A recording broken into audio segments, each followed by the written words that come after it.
Good evening, everybody, and welcome back to Final Fantasy XIV. I believe tonight is the night that we learn to ride. Alright, stream is live.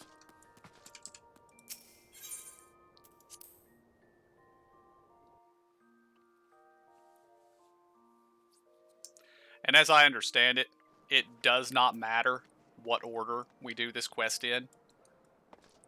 So, where is everybody right now? I'm in Udall. Same. Same, I just got here.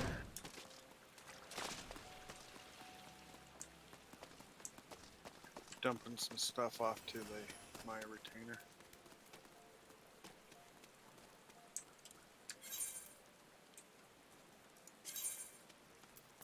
Hello. Hi! Yeah, I'm still fighting with my frame rates over here. Oh no. Well, I'm not dropping frames, but I've got it set to refresh rate of 1/2 or 72 frames, and I could actually feel the screen stuttering. But I guess if it's actually better over there for the stream, it's fine.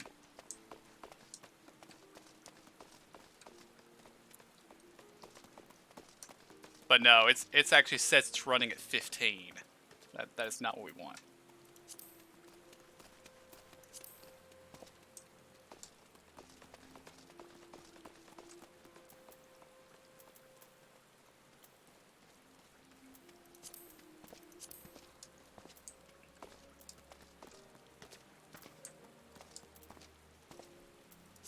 Well, I've told Streamlabs to limit it. Maybe that will handle it. So. But yeah, setting it on 72 apparently locked me at 15 frames per second, which is unacceptable. Yeah. As I understand it, most people can't even really discern a frame rate higher than 60. So I'm not really sure why this monitor does 144, but yeah.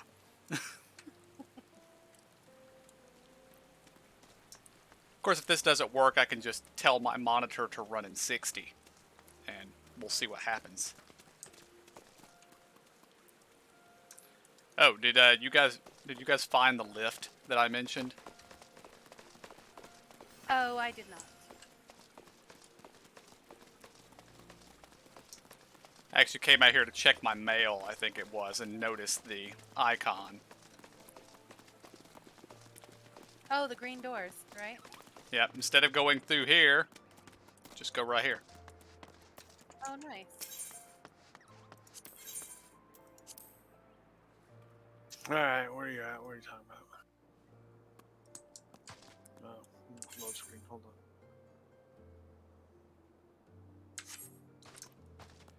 on. The Chamber of Rule is probably the closest crystal to where we need to be, KJ.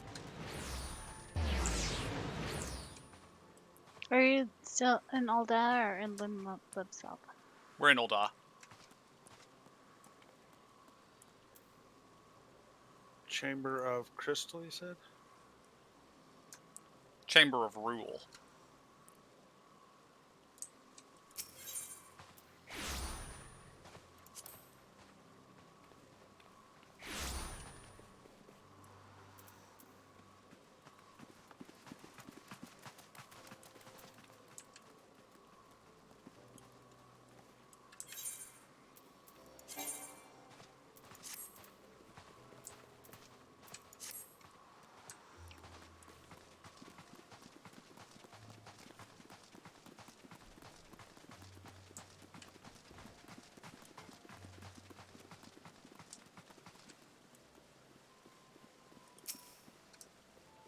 This might be a solo quest.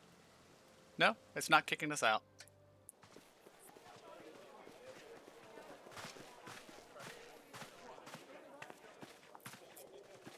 Behold, 'tis the Sultana Nanimal herself! And Roban as well.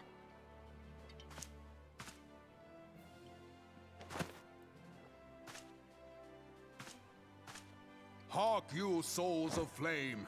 drawn to the bosom of the desert, where the fire burns brightest and shall rage forevermore. Hurrah! Rauban! Where since antiquity, under the sage and judicious rule of the Ul dynasty, we have wrought sand into gold. Where by the grace and glory of Nalthal have our brave sons and daughters flourished and prospered. I speak of Ul'dah! There, at the Flame General's back flies the Grand Company's standard.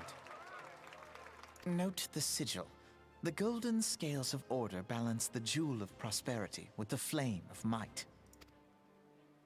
Great and many are the gifts our nation has given the realm. In Eorzea's darkest hour, on the killing fields of Cartano, none spent more in blood and gold than we. Thus was the 7th Imperial Legion laid low. So that's how it happened. How soon history forgets. Yet many left our gates, never to return. Let us pray for our absent brothers and sisters, that they might know happiness in the great beyond, as Thal's honored guests. If the fates were fair, the price we paid that day would have bought us victory. Alas, they are not. And now, but 5 years into this 7th Umbral era, the spirit of sacrifice which granted us our strength is all but dead. Look around you. What do you see? A people divided, downtrodden and enthralled. Where are the merciful alms of the rich? Where is the just steel of the righteous? I ask you, is this the great nation our brothers and sisters gave their lives to save? You who call this living, dishonor the name of the immortal flames. It is but a slow death. Our enemies surround us. The savage hordes of the Amalja wait beside our roads, strangling the lifelines of trade. Meanwhile, the Garleans make mock of our borders and despoil our land of its natural wealth. We stand on a precipice, yet we do not act.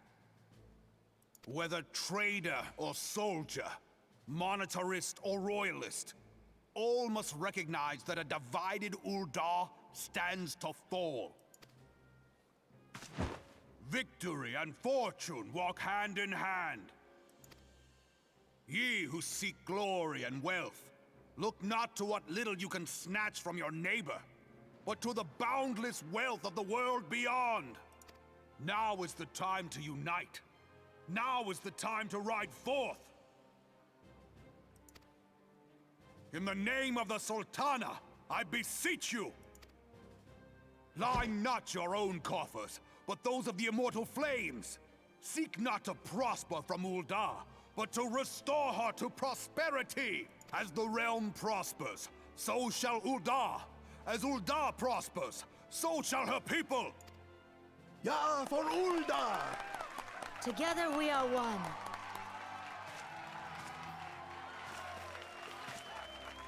Your grace. Rauban?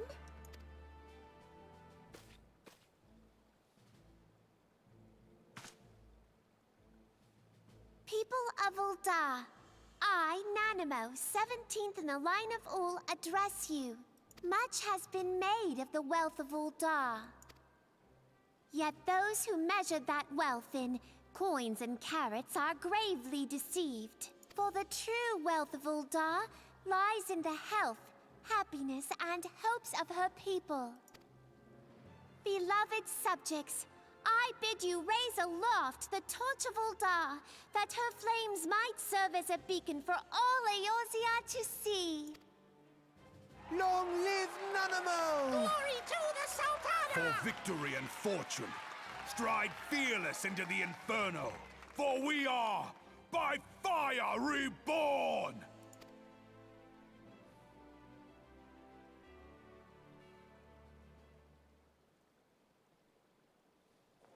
Forsooth! The time is now! If you'll permit me, Alfie No, and my sister, Alize, at your service.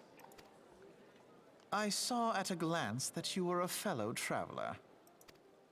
You might call us students of history, sampling the realm's remembrances in pursuit of enlightenment.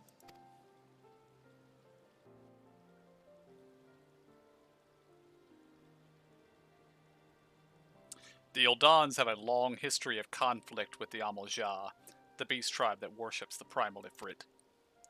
Judging by your look of distaste, I take it you have encountered them.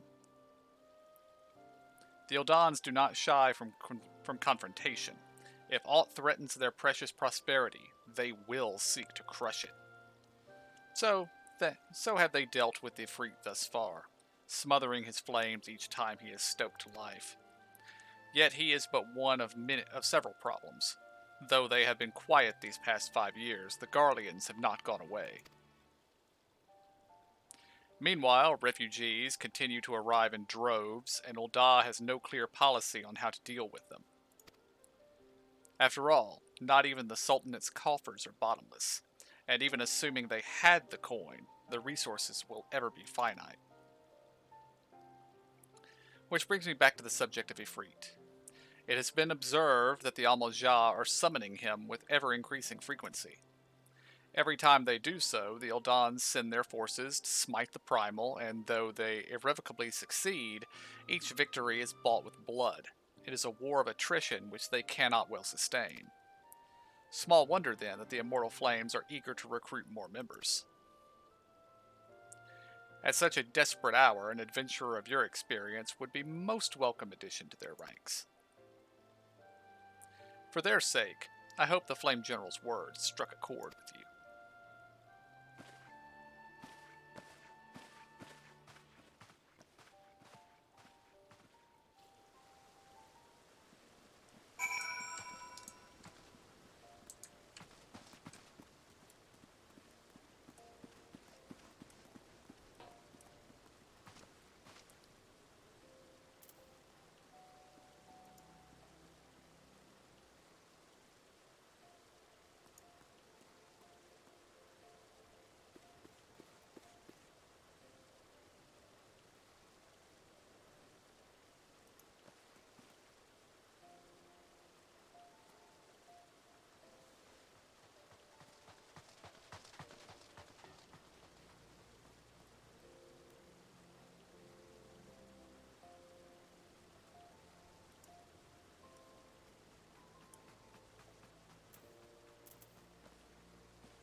I think Raban might be the better public speaker of the two. Agree.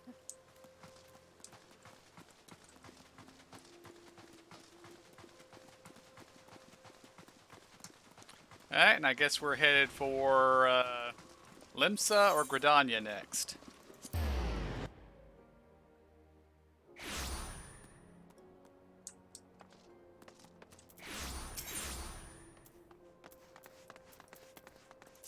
Gridania's first on the list, so Gridania it is.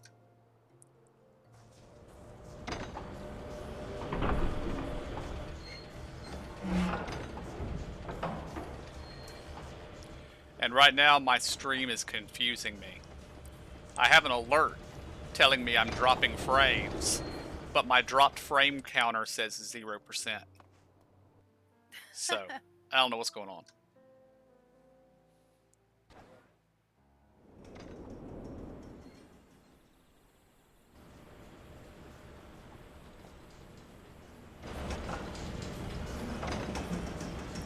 I do not know enough about it.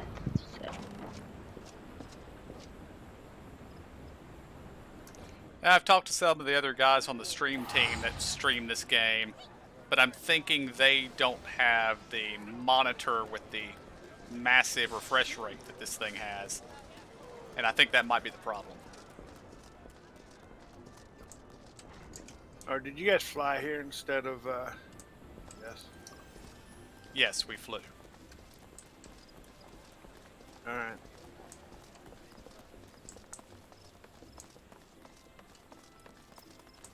It's cheaper on the gill.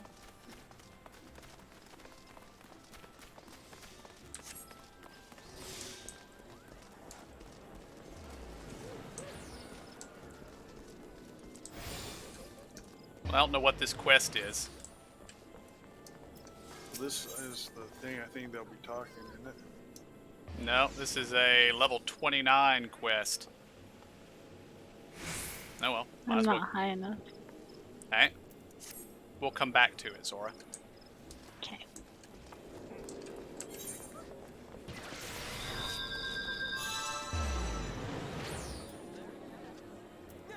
Okay, where'd everybody go? Oh, we just stopped right here. Yeah, we just stopped. Yeah, I'm just standing here trying to find out where we need to go. Okay, I see where we need to go now. Oddly enough, walking is probably the fastest route to where we need to go.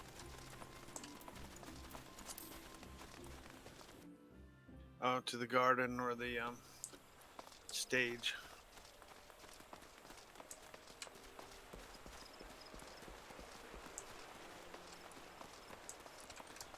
And if you notice the two little guys who were talking to us after the speech, they were the ones that were in the wagon with us when we first arrived in Ul'dah. That is not the quest we need. Oh, here it is. Sparkly thing on the ground.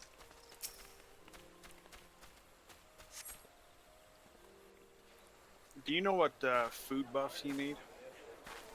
Like, I I lost I my have no sense earthly of the idea. calamity. The 3 seed seers are all together.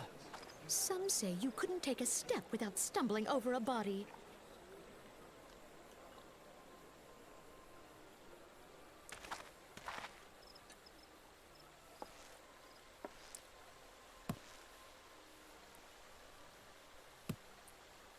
Our forebears were once strangers in the Twelveswood.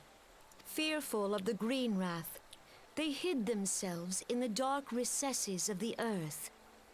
Yet they dreamed of basking in the dappled sunlight of the forest. Through great effort, they proved their worth to the elementals, and were granted a place beneath the boughs. So it was that Gridania was born, some 5 centuries ago.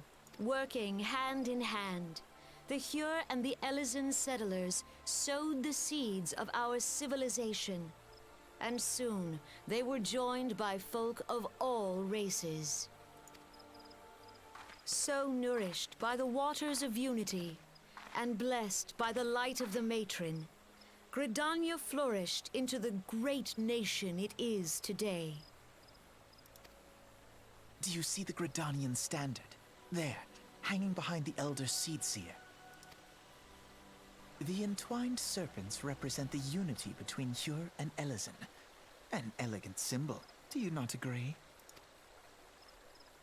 In accordance with the will of the elementals, we have embraced a life of peace. Alas, our neighbors have not always sought the same for themselves, nor for us. Though we Gridanians have no love for war, we have still less for those who would threaten our way of life. Ever have we fought to protect the sanctity of the Twelveswood. When the Garlean Empire brought its war of conquest to Eorzea, we rallied under the noble standard of the Twin Adder that we might push back the encroaching darkness. And it was we who prepared the ground for the reformation of the Eorzean Alliance, that all the peoples of this realm might stand united against the common threat.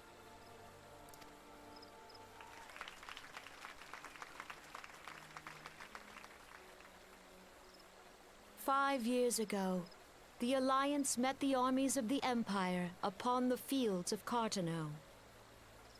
It would prove the bloodiest battle in recent memory. Countless Gridanian lives were lost. As Supreme Commander of the Order of the Twin Adder, Ever shall I bear the weight of our people's sacrifice.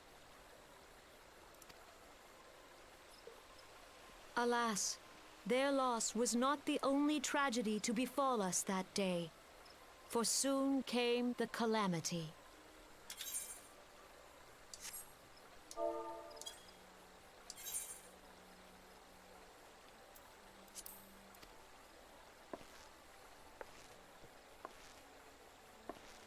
The scars borne by our forest are a constant reminder of its violence. Our lives have been irrevocably changed, each waking hour a struggle to survive. Driven to desperation, some among us have strayed from the path of righteousness, resorting to banditry, poaching, and other unconscionable deeds. To compound our woes, the Ixal have returned in force, emboldened by our suffering. They test our defenses nigh without cease, and prey upon the vulnerable. So beleaguered from within and without, it is of little wonder that our unity now falters. Dark times are upon us. Time was a man could walk the high roads without fear. On this day, 5 years ago, countless Eorzeans laid down their lives that we might behold another dawn. Please join with me in honoring their memory.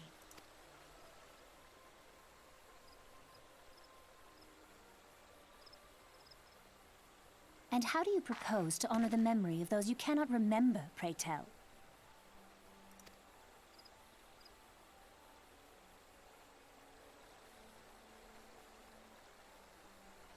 The destruction wrought by the calamity was indiscriminate. It dealt death to Eorzean and Garlean alike. Yet while we have labored to rebuild our homes, to rebuild our lives, the Empire has set about raising steel fortresses here in the Twelveswood. Let none be mistaken.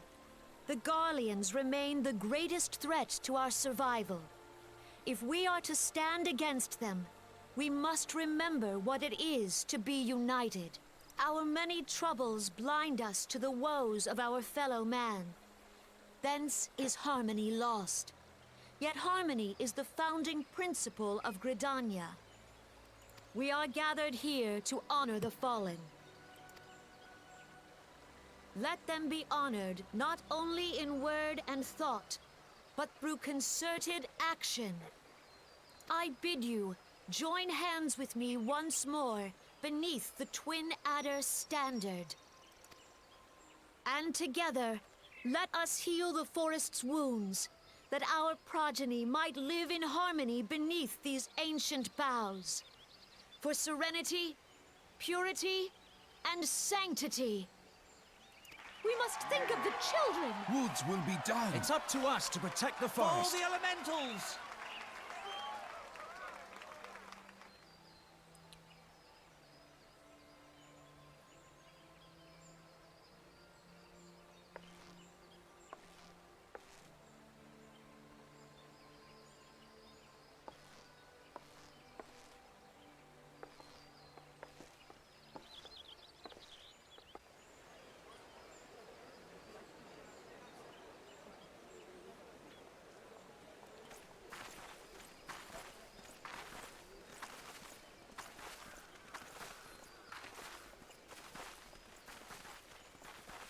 Fancy meeting you again.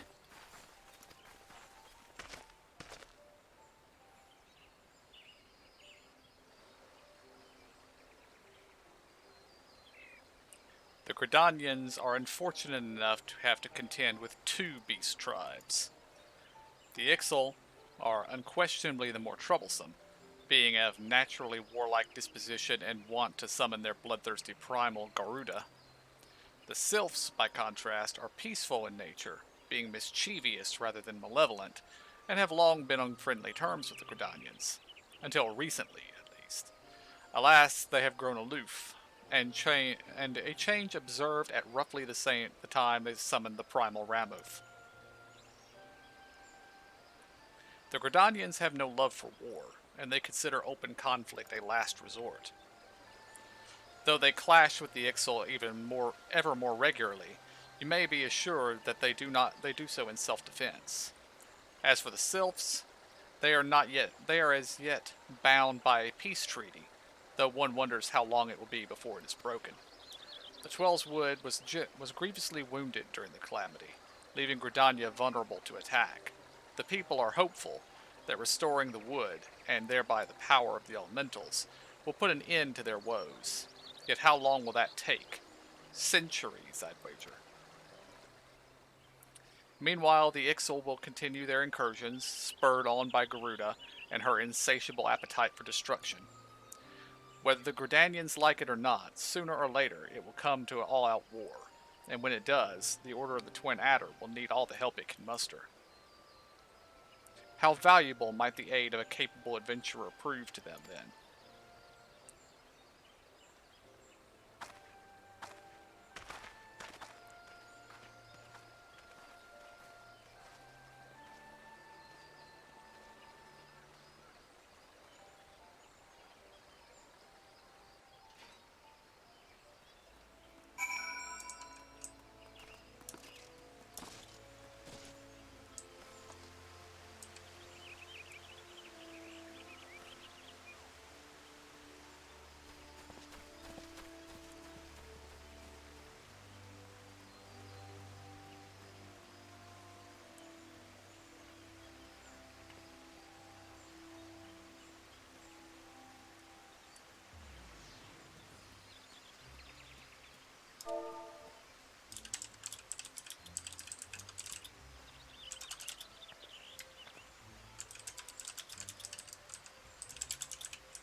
Alright. On to Limsa.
take the lift to Bulwark Hall.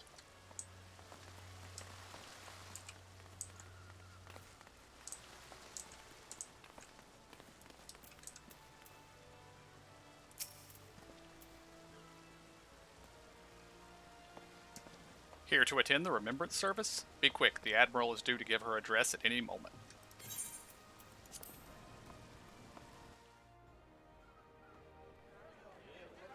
The Garleans are another matter altogether. So much for our alliance. It's sunk beyond the seabed.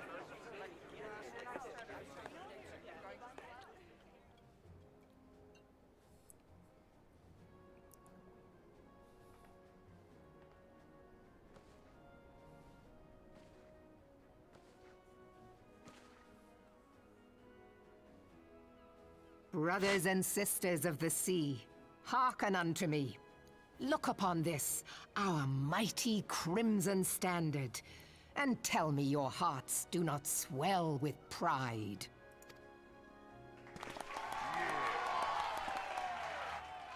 700 summers have come and gone since our forefathers first ran aground in this fertile bay. In that time, guided by the Mother of Oceans, Limsa Lominsa has grown from humble fishing village to uncontested ruler of the 5 seas and beyond.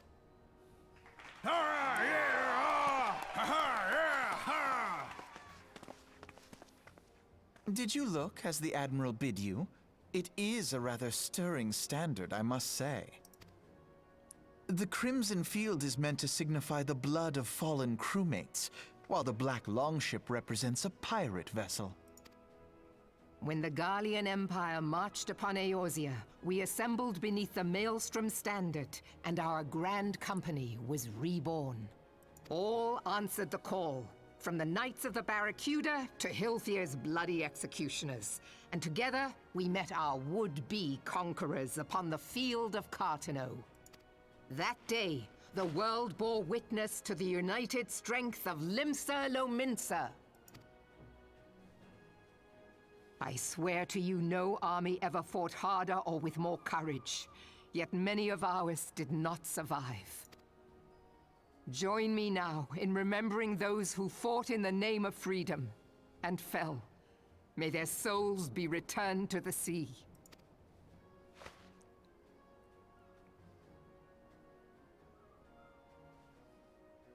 Freedom. Yes, they have always been rather fond of their freedom. Much as the beast tribes have. Small wonder. Beneath the surface, one would struggle to tell them apart. It has been 5 long years since the calamity struck. 5 long years of tireless rebuilding. Yet still the wounds of the calamity fester and weep. But when I stand atop the mizzenmast and gaze out upon our battered and broken vessel, I see an undying spirit. Did we not build all this from the wreck of the Galadian all those centuries ago? Shall we not do so again?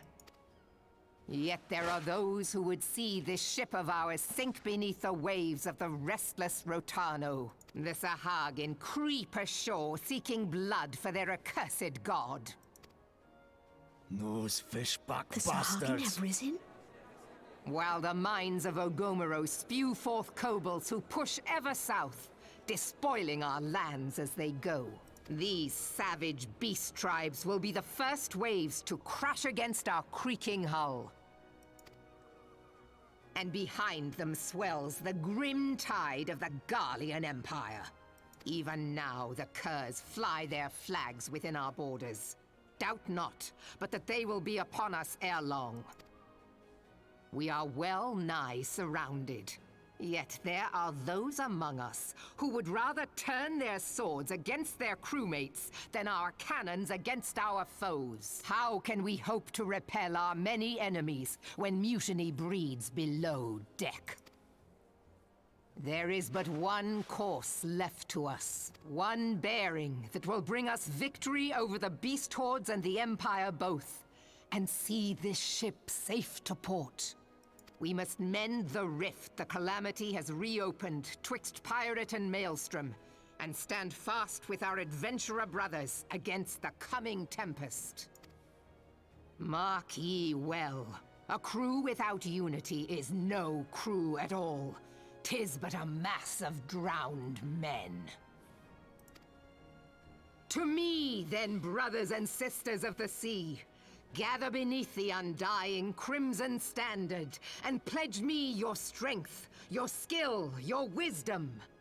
And with the guidance of the navigator, this great vessel of ours shall ride the waves till sea swallows all. Long live the Admiral! Admiral Viv! Gather the lads! Oh, where's me cutlass? I'll follow ye to the seven hells, Admiral!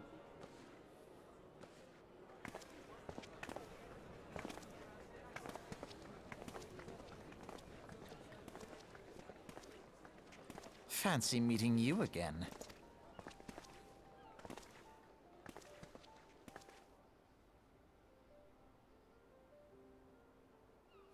As the Admiral mentioned in her address, Limsa Mensa is plagued by two beast tribes. The first are the fish-like Sahagin, worshippers of the primal Leviathan. The second are the kobolds, who dwell beneath the earth and take their primal Titan for their god. As if the beast tribe's presence weren't troublesome enough, the Garleans have also chosen to erect a fortress right in Lamensa's backyard. And that is to say naught for internal strife. As a nation of pirates, there is no end to the blood feuds between the various factions, and which they fight amongst themselves. The Garleans whet their blades and watch. If the Lamensians are to have any hope of withstanding the Empire, they must first resolve their own affairs. Differences must be set aside, and the primal threat dealt with, once and for all. To this end, I expect that they will soon take decisive action against the beast tribes.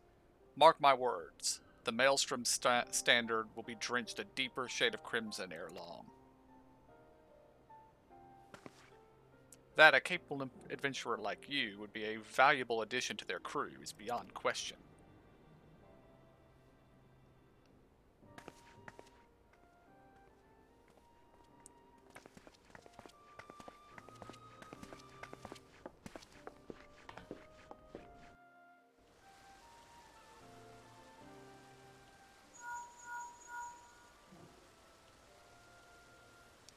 This is Milphilia.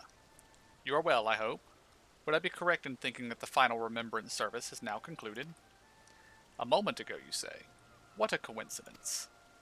Jesting aside, I trust you remember our guests from the Grand Companies. Well, delighted though we are to have them here at the Waking Sands, it would not do to keep them in suspense any longer than necessary. In short, hurry back.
Alright, back to Vesper Bay we go.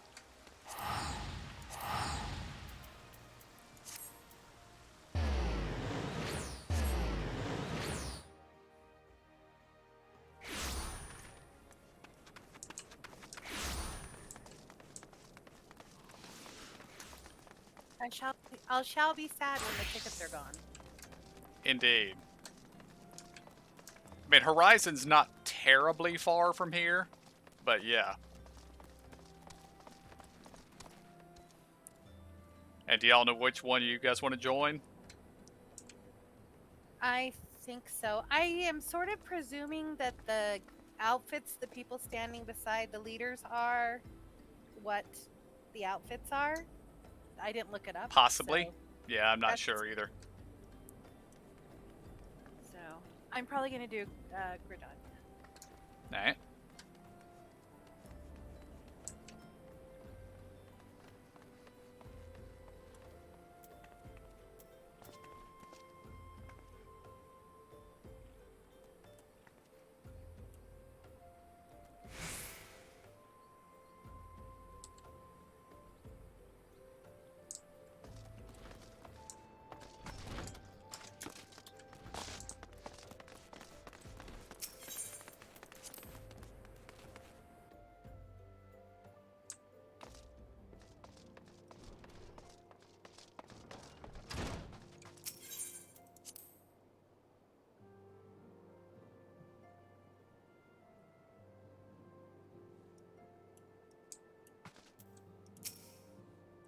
Welcome back.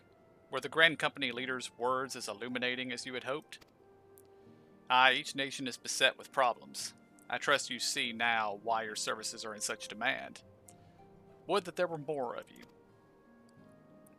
But you must be tired from your journey. Why don't you rest a while and take a moment to reflect on your decision? Once your mind is made up, pray give the Grand Company officers your answer.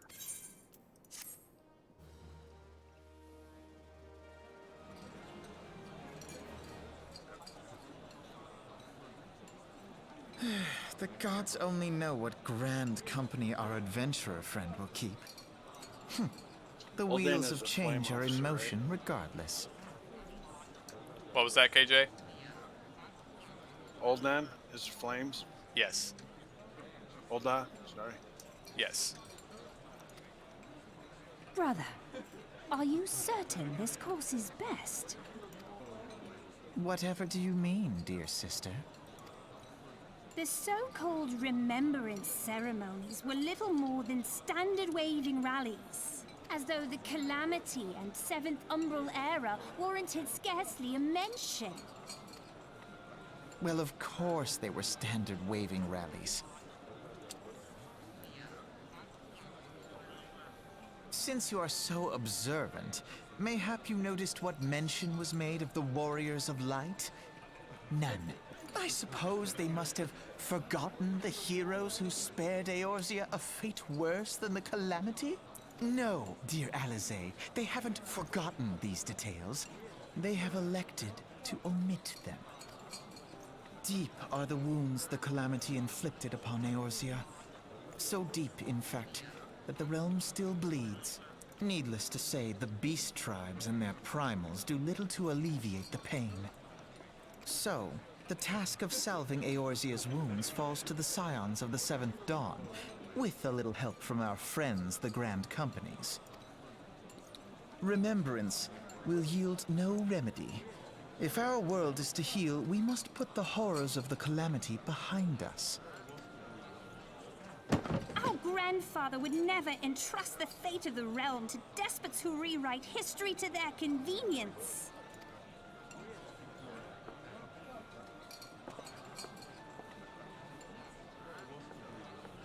There must be another way to cure what ails this world, and I mean to find it. You are most welcome to try. Our paths may differ, but our destination is the same. In time, I dare say we will see eye to eye. I should hope so. My lady! We are to escort you! Hope does not come into it. We share the burden of this fate, dear sister, and will prevail together or not at all. The salve will serve not only to close up our present wounds, but prevent old ones from opening anew.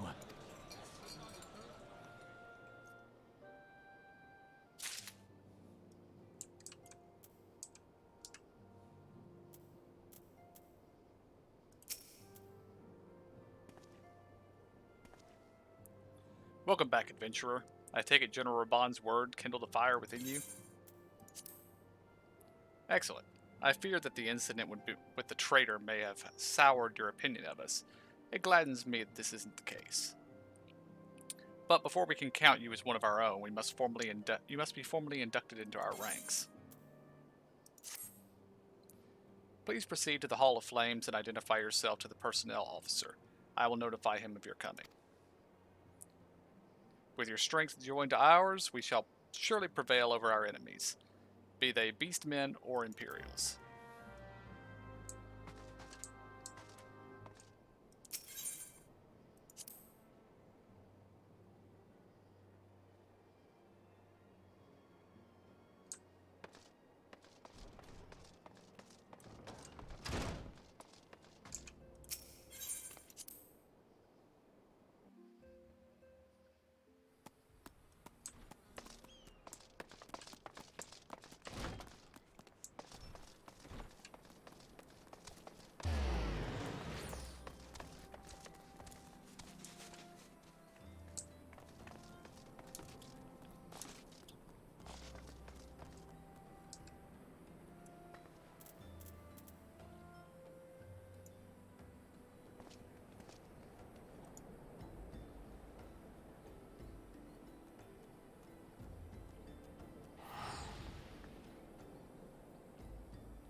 What is your pet, Emo? I don't know. I got it at the Golden Saucer for it was like 2,400 gil. I see. I actually recognize the design, I'm just not sure from where. I assume it's one of the other Final Fantasy games, but yeah. Yeah, I think it's so cute. I've seen lots of little characters with the big hats like that. And of course, I just saw my pup and Zora's kitten annoyed at each other. Mm-hmm. Actually, this is they're little robots that they make to do small tasks around town. The Jewel Crafters has one, and it's actually bigger than I am, and it's it's part of the storyline in the Goldsmiths. Sorry. Gotcha. Alright, so I assume Emo needs to go to Gridania. I'm not sure where Zora has to go, and KJ and I need to go to Ul'dah. I'm did Ul'dah too. Alright? Okay, I'll see.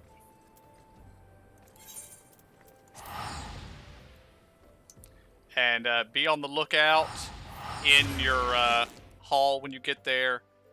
There will be a quest, or there should be a quest, to set you on the path to getting your mount.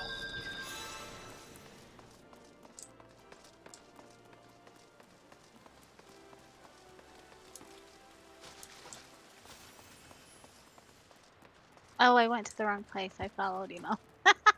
Oh no.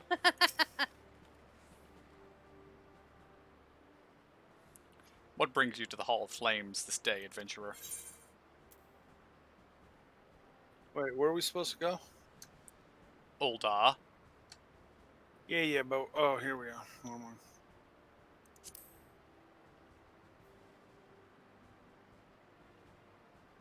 Ah, I thought as much. You are just as our man in the Waking Sands described. It is an honor to meet you, sir. Now, in order to formalize... Sir!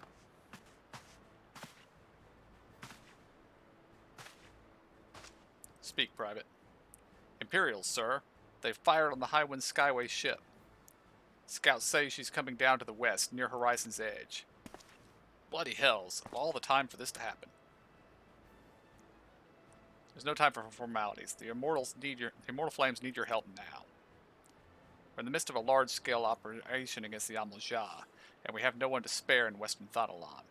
You must get to that ship before the Guardians do. If there are any survivors, see that they do not come to further harm. Now go.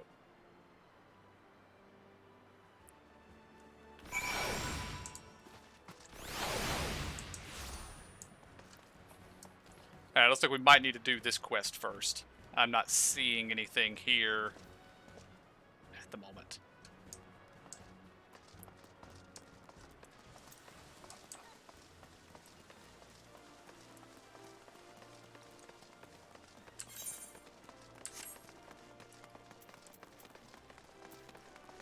I'm teleporting. Don't accept the teleport when you get the notification.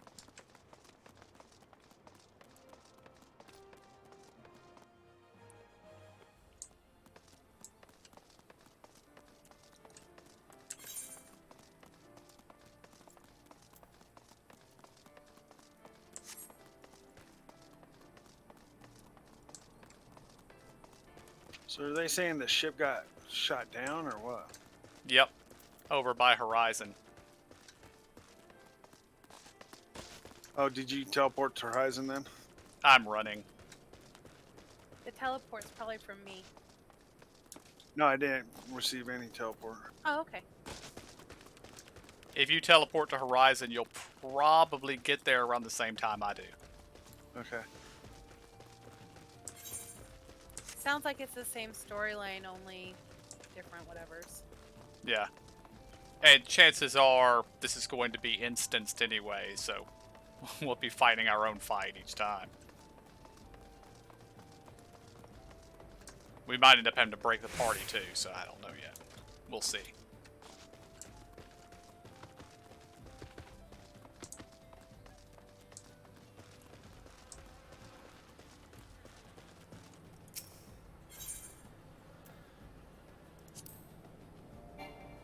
Yep, it requires a broken party.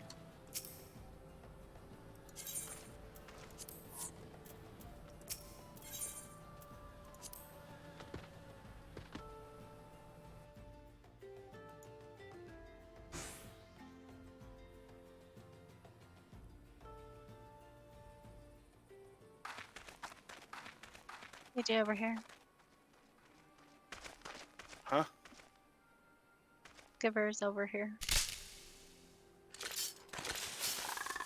He's not actually at the ship.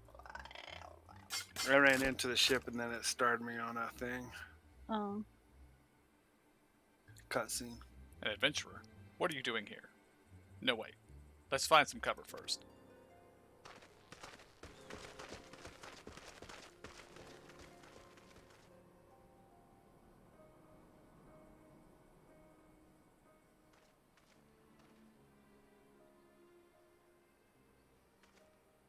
Wait, let's find some covers first. He stands up and runs behind him. The Immortal Flame sent you? How do I know you're not an Imperial spy? You don't even have a uniform.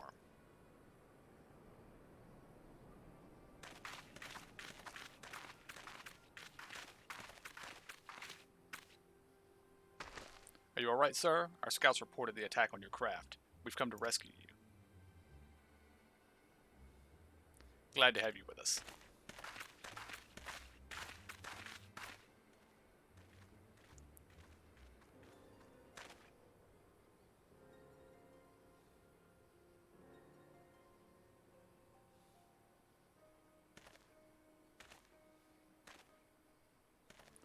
I have not seen a craft of this design before.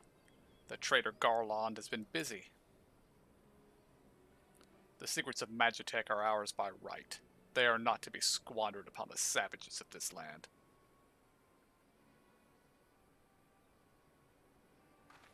We are taking this craft back to the fortress. Dismantle it if you must, and bring the engineer.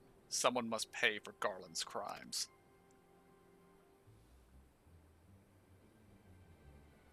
They mean to take the ship back to Castrum Meridanium, along with your friend.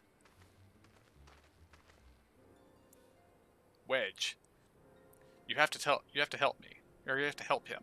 That fool of a Lalafell was hiding inside the tiny Bronco. Nice looking ship, though not the best place to have taken shelter, I agree. It's the first airship we've built since the Calamity. The first since Master Garland, well, since he went missing. After years of work, she was finally ready for her first test flight. And she was soaring, she really was, till those bastards blasted her out of the sky. We attack on my command. Kill them quickly, save the Lalafell if possible. Is that clear? Show them what becomes fire of those who play with fire. Charge.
Biggs.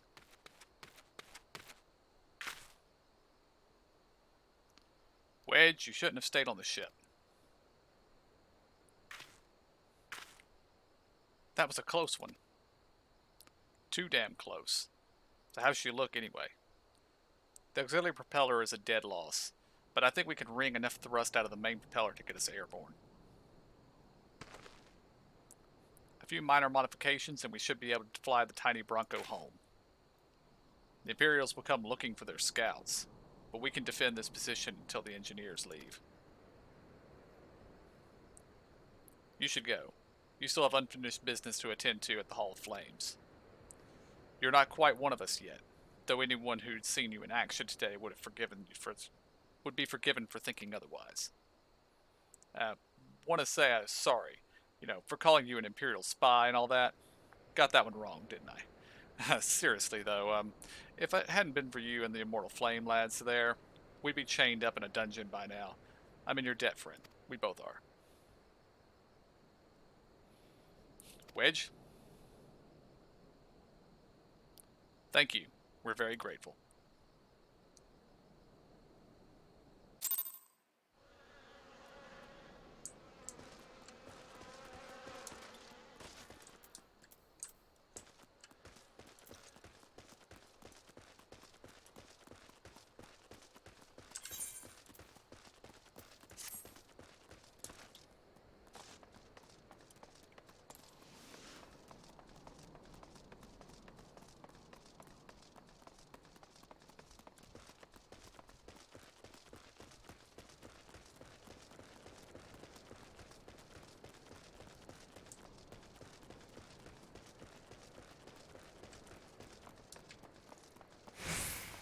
Evening. Thank you for the raid.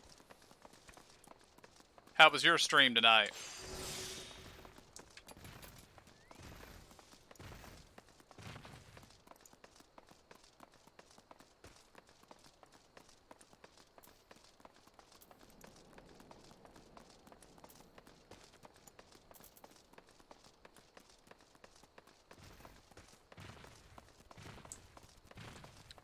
Nice.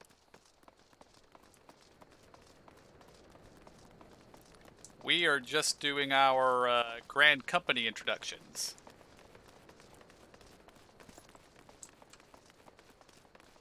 Indeed, I have been.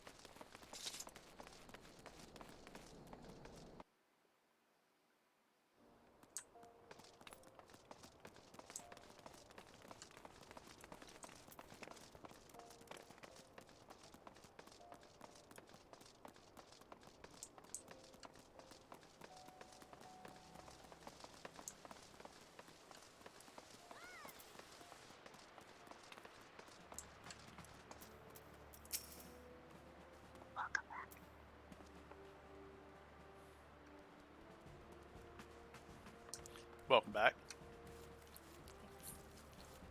Welcome back. Word of your deeds in the field reached me not long ago. Exemplary service. Alright, man. Have a good night. And back to our home port. Rest assured that Garland Ironworks engineers are fine. They were able to get their vessel back in the air before the Imperial reinforcements arrived. Your willingness to assist us on such short notice is to be commended. Clearly your reputation is well deserved. Now then, I believe we have some unfinished business. Shall we continue from where we left off and induct you into the Immortal Flames?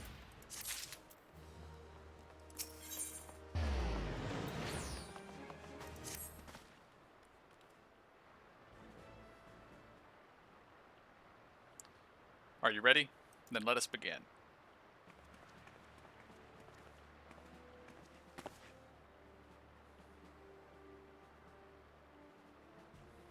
You stand poised to enter a sacred trust.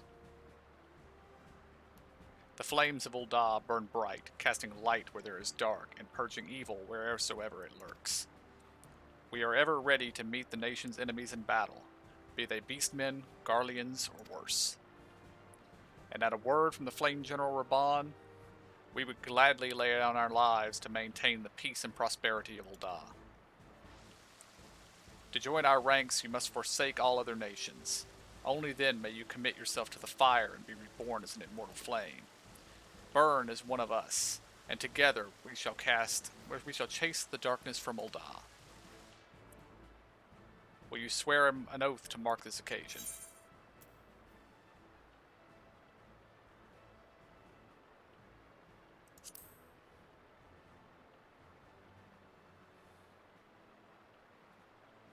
Spoken like a soldier. You'll do well here. Very well. Your resolve is plain. I hereby confer on you the rank of Flame Private 3rd Class. Welcome to the Immortal Flames, Private. May you fight to your last for the coin and country.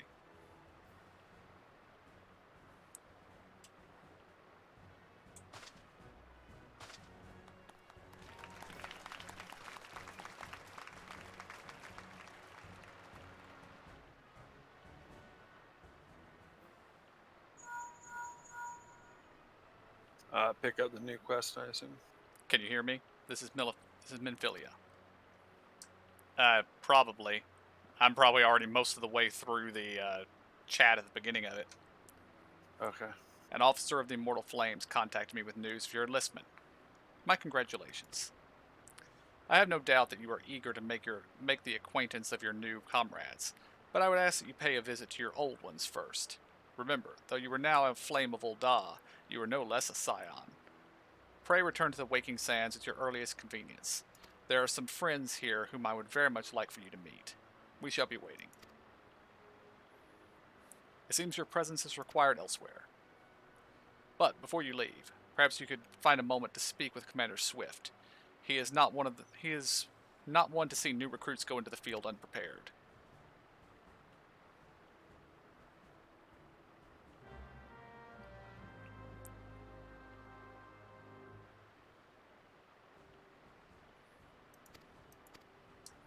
Okay, they tell you at the end of that to go talk to the other guy to get your quest, to get your mount.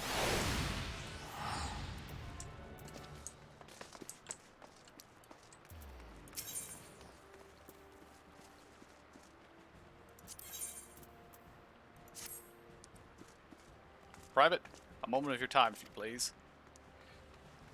You wish to carry out your duties swiftly, do you not? Well then, perhaps you should get yourself a chocobo. If you're interested, the Immortal Flames will furnish you with one. It's not a complex process, but it does require some paperwork. First, speak with the quartermaster to obtain a Flame Chocobo issuance. You'll need to exchange company seals in order to do so. Once you've received your issuance, show it to Mimigan at the Gate of Nald. He'll be the one to furnish you with your bird.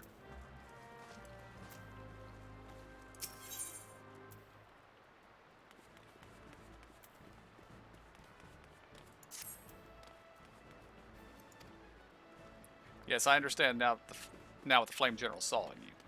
It would not be an understatement to say you were the future of our grand company is riding on your capable shoulders, and yet it is also clear to me that you've only begun to tap the depths of your potential. Your flame burns strong, but it may grow stronger. Stronger. Yes, I would like to see you become a blazing inferno that reduces all who oppose Ul'dah into smoldering embers.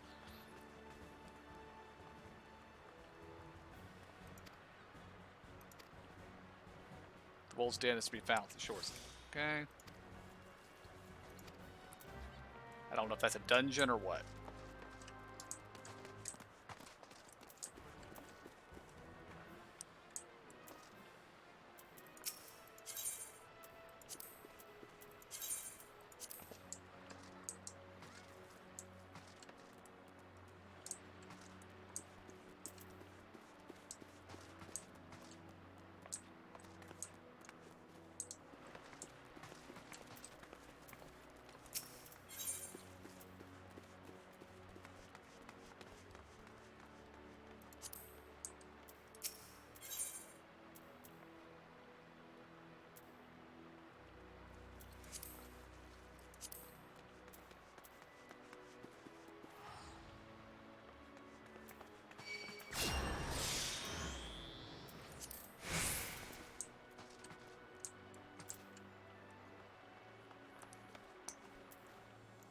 Just a second, I'm looking this up.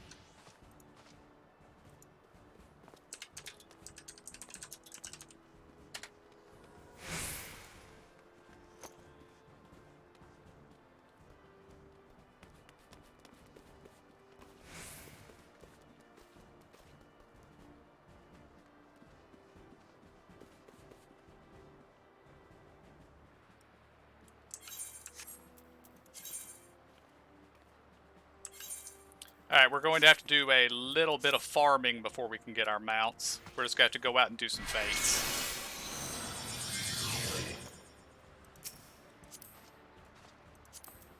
We Do have you to need be to be 30 or- 30? No, level 20 is the level you need. So we're good.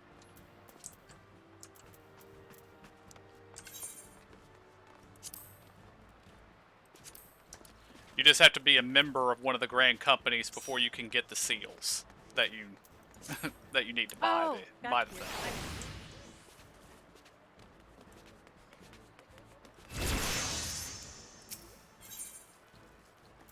Well, I shall come to you guys. Alright.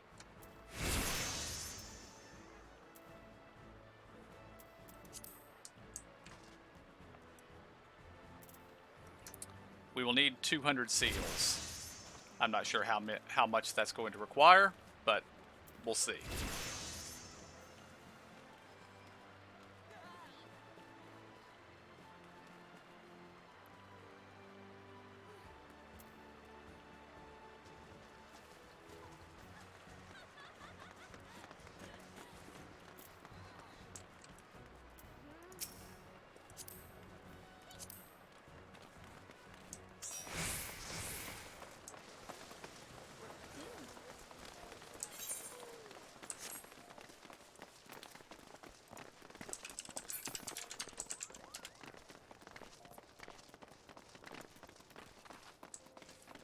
You're just picking up the chocobo one, right? I picked up the other one too, but I don't know what it's actually for. No pup, whatever.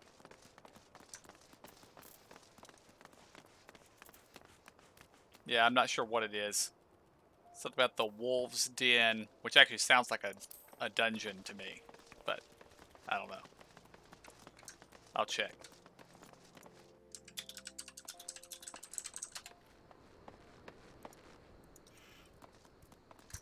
Oh, it's PvP, so we can ignore that one. Okay, so snow pup no longer delete. Abandon.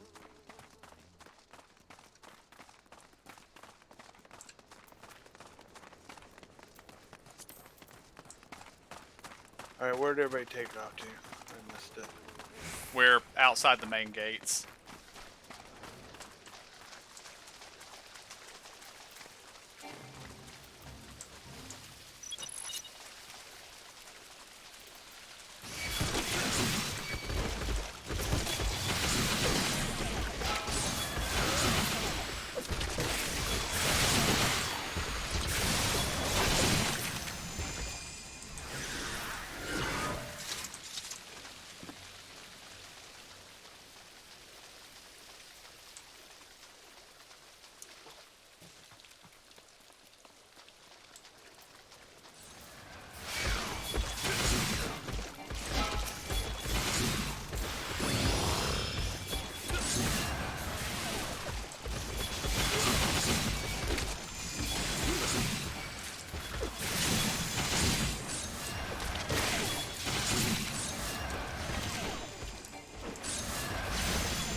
Okay, those are not the main gates. I guess I went the wrong way.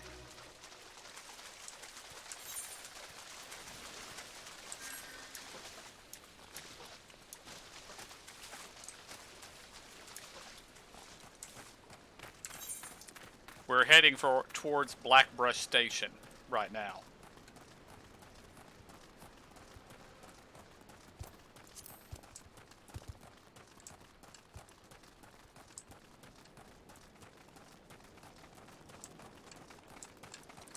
By the way, Emo, did you get any for that? Yes, I got Okay. 28, I think. Okay. I wasn't sure if there was some kind of regional limitation on it or something. That would have been good to know.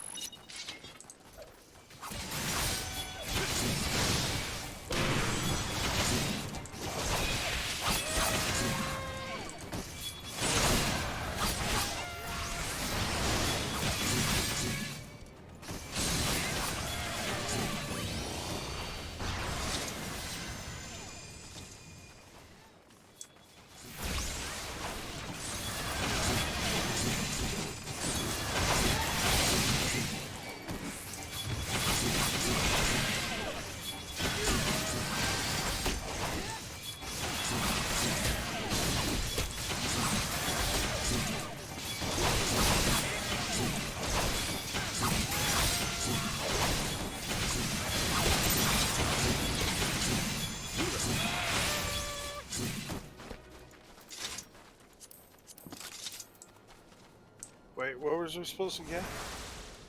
Some seals. Flame seals. Okay, I see it. We need 200 of them. Damn. And we see the higher level the fate is, the more we get. Because we got 28 from the first one, we got 34 from that one.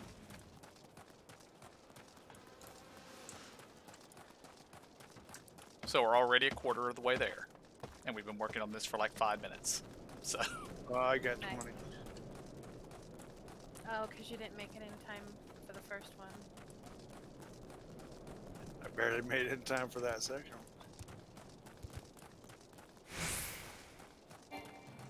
No, there's a dungeon right here. I wonder what dungeon it is.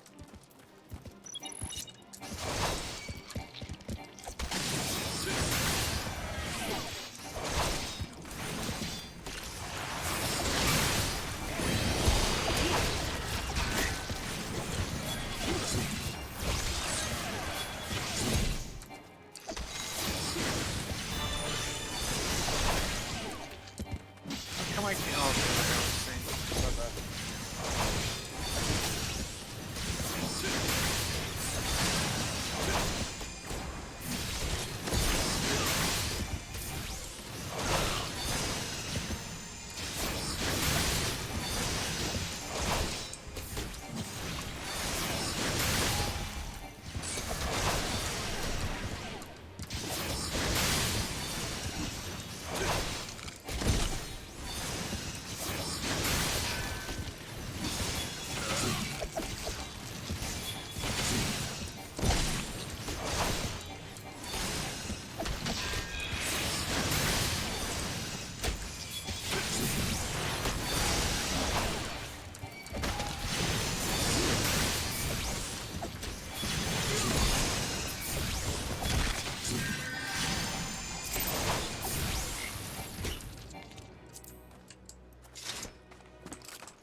I was trying to figure out how everybody took damage after it was done, and then I was like, oh, that's because we lost our level. Swoosh. Yep. I don't have any idea what level Northern Thonalon is, but we're so close to it. Let's go take a look. Okay.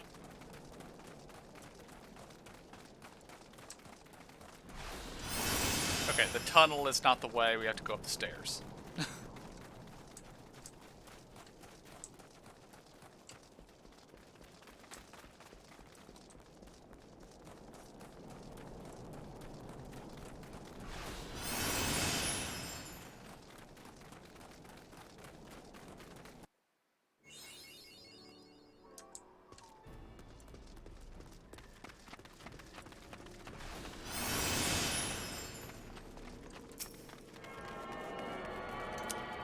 This looks to be a dangerous place. Or maybe not. Yeah, all the fates here are level 49. So yeah, we probably don't want to be here. We got this. We could probably get all the seals we needed on the first one, but no.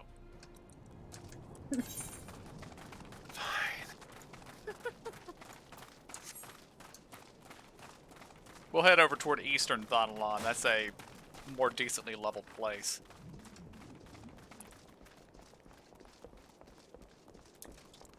Although from how many we got from that last fate, we're probably more than halfway now.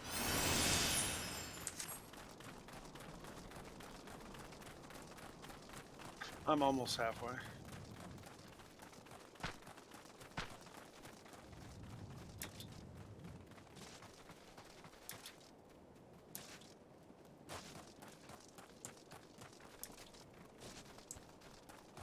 I like the jump animation in this game Yes. better than WoW.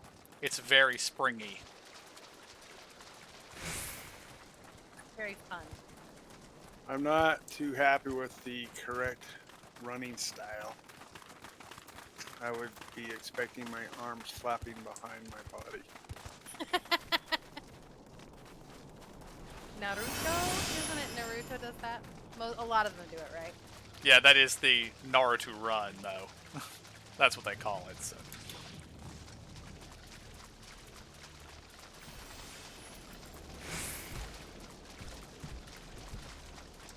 It would be funny if the ninja class actually made you use that running animation. That would be cool.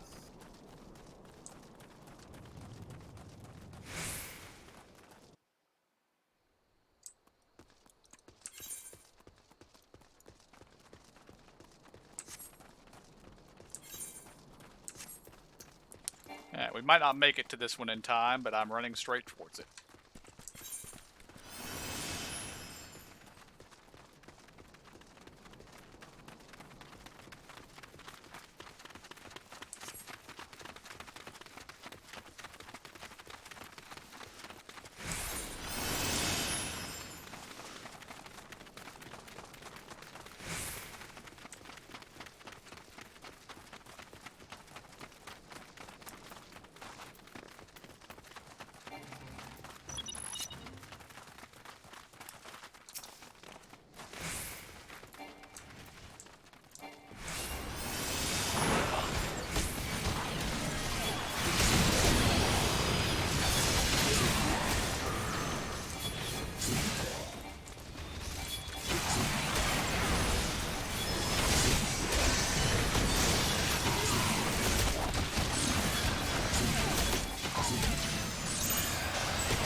Seven more.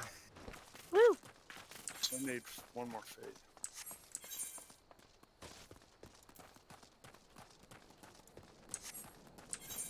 $40 and 26. I'm heading for the 26.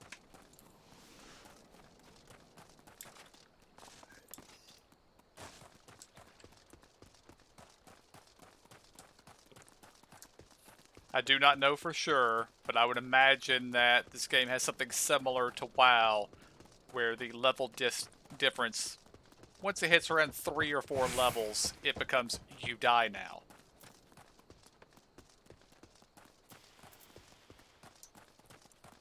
Well, that's something somewhat terrifying. Let's not get involved with that. Oh my goodness. Oh my gosh. I'm just gonna shoot one for the XP. Oh my gosh. Kick him out of the group.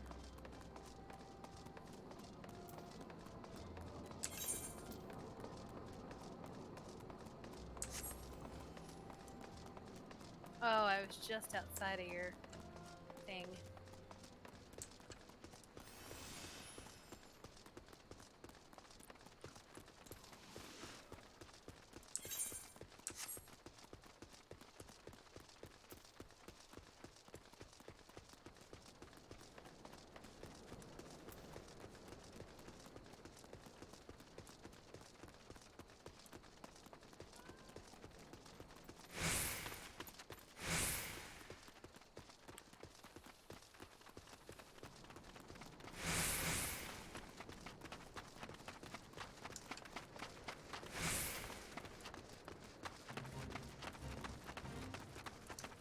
Oh, don't even have to level sync on this one.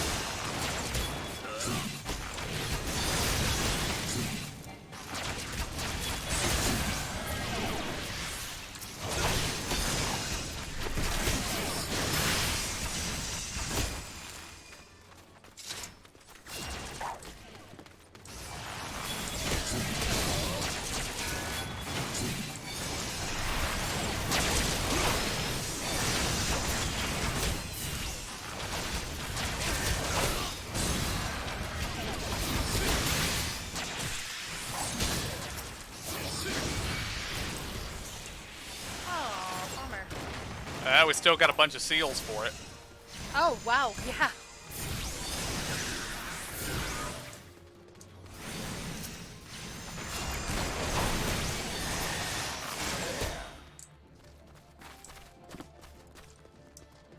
And the guild just ranked up. Or the company just ranked up. Nice. Nice. Okay, so I got 293. I got my 200. Alright. Back to town we go.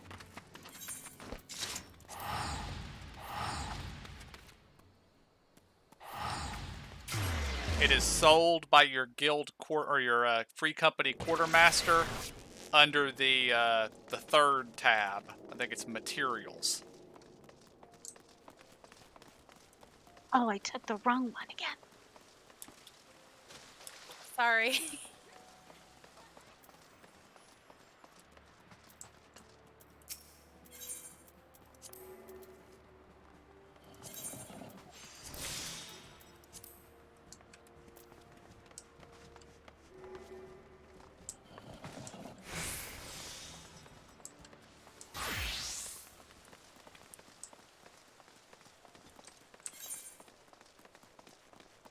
Okay, I go where again?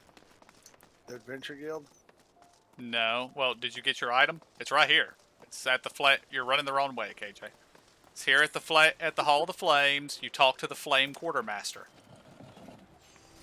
Right here at the desk. Oh, okay.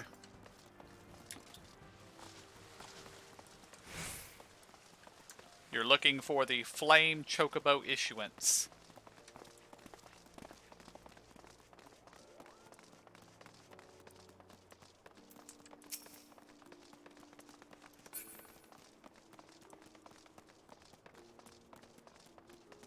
And then what? I click it?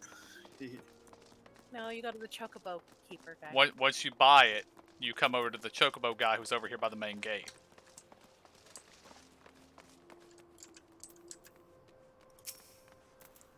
Want a bird issue, you say? Then I'll need to see your Flame Chocobo issuance. It's on the other side.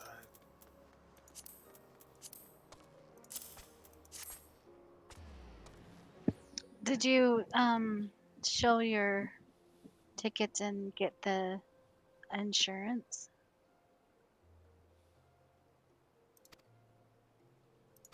KJ. What? No. I Okay, can't find the actual I'll be over there. guy Okay. because there's a chocobo here, but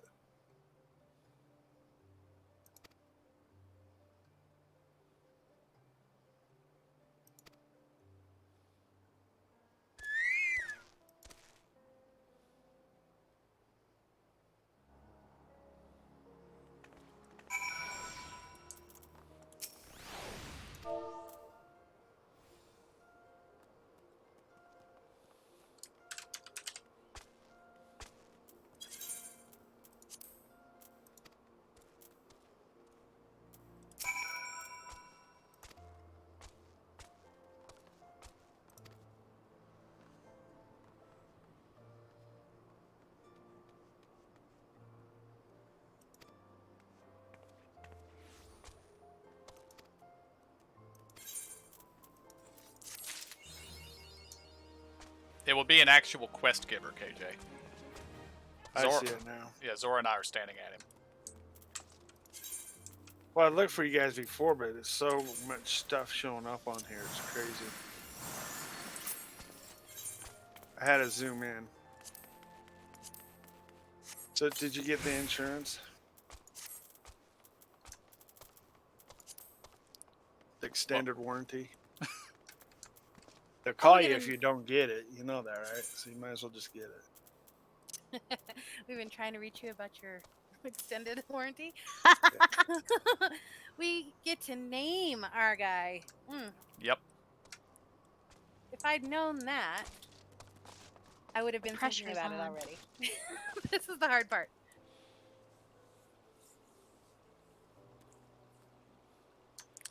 As I understand it, actually, I guess we're already to level 30, so or those of us that are at level 30, you could actually do something. I don't know how to do it yet, but you can do something that makes it if you get attacked while riding your mount, you dismount, and then your mount keeps fighting with you.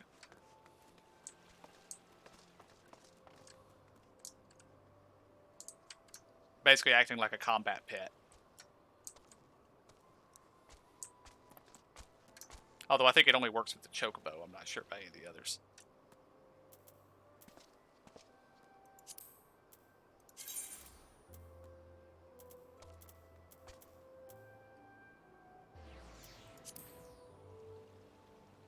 Did I just say cool? The chocobo says que. Oh, okay. Like cool. Cool.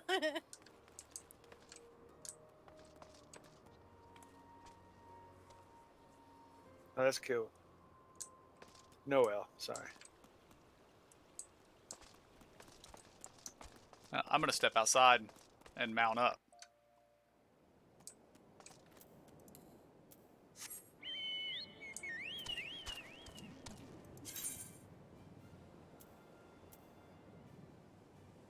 Did they just say you can't do it in the city? Yeah, you can't do it in the city or in dungeons. Okay. The little towns are different, but the big cities, yeah, you can't mount up. Can't mount in there.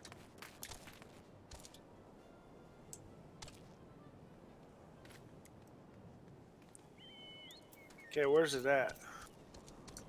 Oh, you'll have an item in your bags called a chocobo whistle. You'll use that, and then you go to the mount guide in your character list to put it on a button. Works the same way as pets do. Okay, I can't find the whistle. It looks like a duck, in my I opinion. know. It'll be the last available spot in your bags. Yeah, it should be right there, but it's not. I named it and ran after it. Oh, you gotta turn it in. Yeah. He took off, so I was like chasing him outside. There we go. I was like, come back. You don't like your name? I hesitate to ask. Mudflinger. Oh, heck.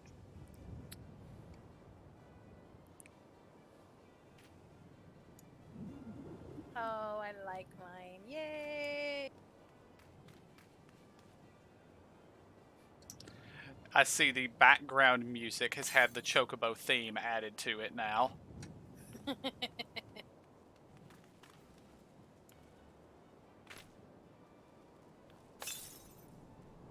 Okay.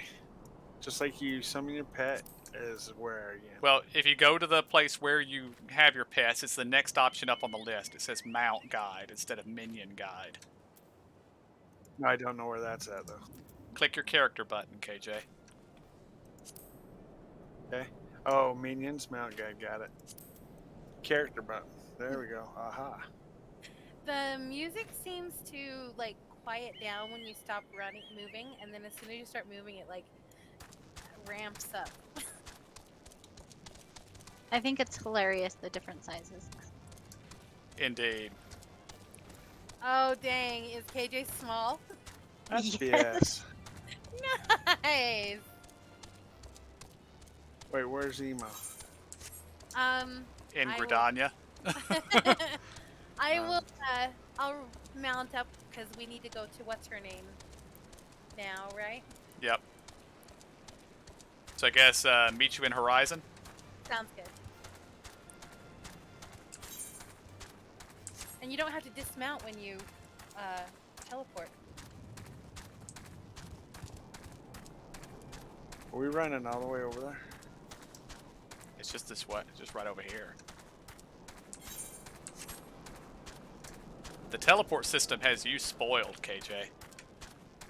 Well, I Yeah. got 95K deal, so I'm not afraid of it. Although I haven't bought a house or made one or whatever the heck and all that other stuff. Yeah, I have no idea how much that costs. I have a ton of seeds ready to start planting gardens and crap.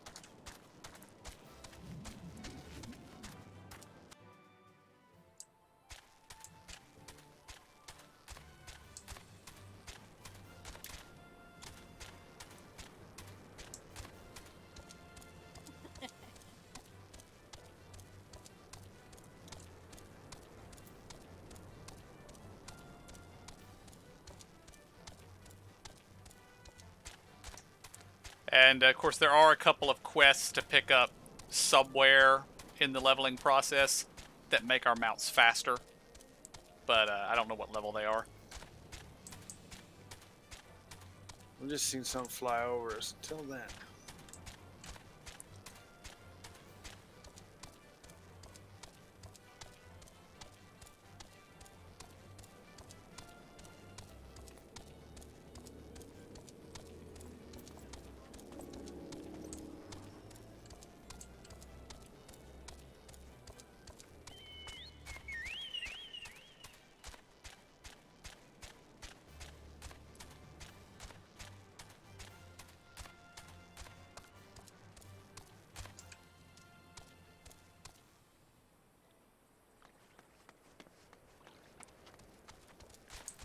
Oh, yours Oh. is yellow. You're so adorably cute, Small. I love it.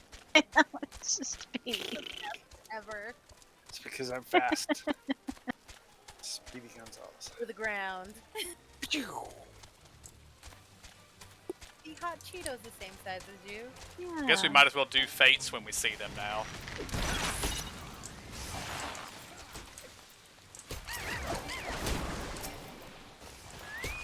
You have to click the button to dismount.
Of course, before we go inside, I have apparently also been collecting mounts for the last 5 years without knowing it. Oh, good.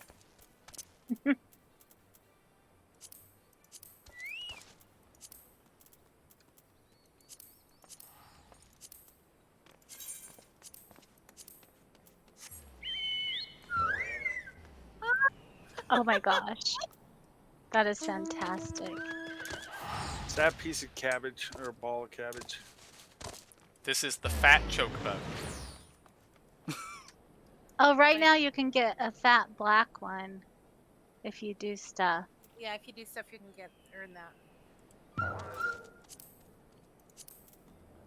We might have to keep saying that. Okay, that's Yeah. kind of cool.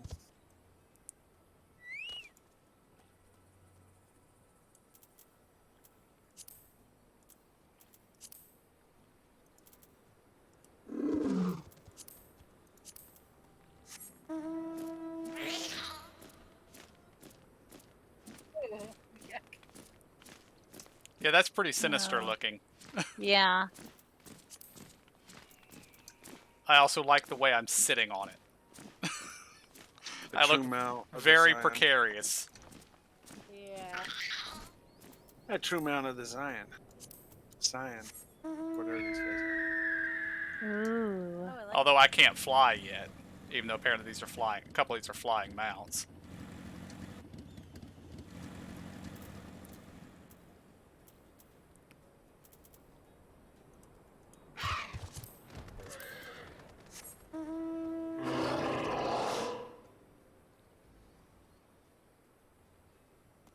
That's pretty cool. That one's okay. You're like I like just that chilling. it doesn't have a saddle. It has a throne. Yeah. Like, crossed. Let's do this. But I would be sticking with the chocobo for now. In the new area in the new area in WoW, have you seen the information for the pink unicorn? I think I've seen a couple of little notes about it, but I haven't done anything about it. Yeah, there's a tiny, she's called Tiny Bell, and she's training this pink unicorn, and it spawns in 6 different spots, and you have on 6 different days at the 6 different spots you have to find it and bring it back or something. Yeah, I saw one of the spots, but didn't see anything there. But, yeah. So we have another mount to farm one of these days. Yeah. Yep. Welcome back. Lady Minfilia awaits you within.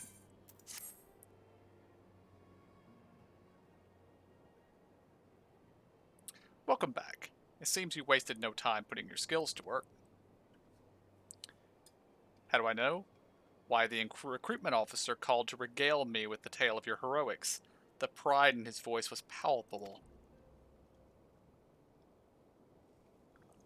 We Scions are truly fortunate to have you with us. Now, when last we spoke, I said I wanted you to meet some friends, did I not? Well, I neglected to mention that you have already met. Tataru, please show them in.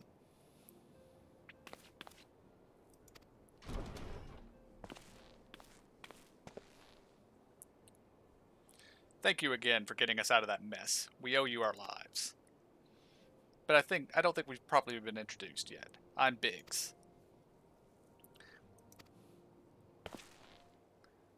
Gods, man, spit it out, will you? Wedge, at your service.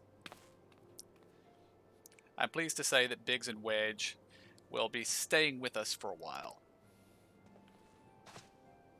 Magitech-driven contraptions such as airships grow ever more vital to the city-states of Eorza.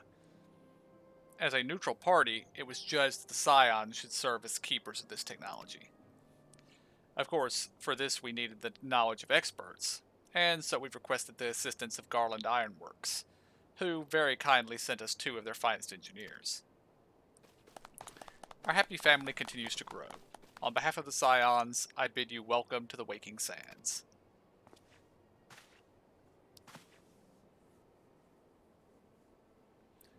Like every soul here, I love Eorza.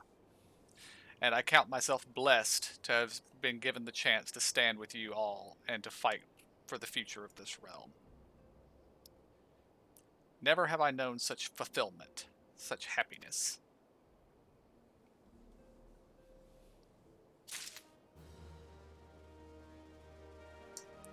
Also of note, we get seals for completing these main story quests too.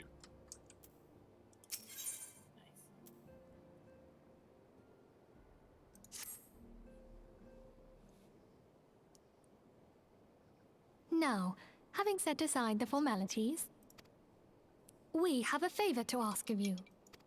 Urianger, have the documents arrived from the students of Baldessian? Aye, my lady. They arrived but recently. We have conducted a study at the behest of the Order of the Twin Adder. Papalimo, Ida, a synopsis if you would. Our task was to survey the behavior of the Sylphs, a beast tribe indigenous to the Twelveswood. Oh, how to describe them. They look like gisselcreens, floating ones, that worship the primal Ramu. Ahem. Though technically a beast tribe, Sylphs are blessed with a comparatively personable demeanor, conducive to peaceful communication. offering us an invaluable opportunity to learn what the beast tribes know of the primals. While Ramu's existence is well documented, the Sylphs do not, or perhaps cannot, summon the primal any longer, insofar as can be ascertained. Until such time as we know, it would be unwise to assume that the threat posed by the primal has passed. Which leaves Gridania with the added worry of not knowing what they should be worrying about. In that regard, they are hardly alone. What we can say with absolute certainty is that Gridania has its hands full fending off Garuda, who, I need hardly remind you, is among the most savage and terrible of all known primals. In short, it is essential that we approach the Sylphs in as diplomatic a manner as possible. Words and actions can be misconstrued. The only sure way to communicate our intentions is the echo. Winning the Sylphs' favor may well bring us a step closer to mitigating the threat of the primals. Will you help us? I am grateful. Lovely. Well, as much as I'd like to help, I'm afraid I would be of little use to anyone in Gridania. A veritable babe in the woods. Ida and Papalimo, however, should be able to see the forest for the trees. Is that not so, Minfulia? Indeed. You are willing? Leave it to me. Us, Ida, us!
And apparently glamour prisms are craftable. Yeah, that vendor looked like you do an exchange on different kinds as well. Of course, you can also buy them off the auction house. Hmm.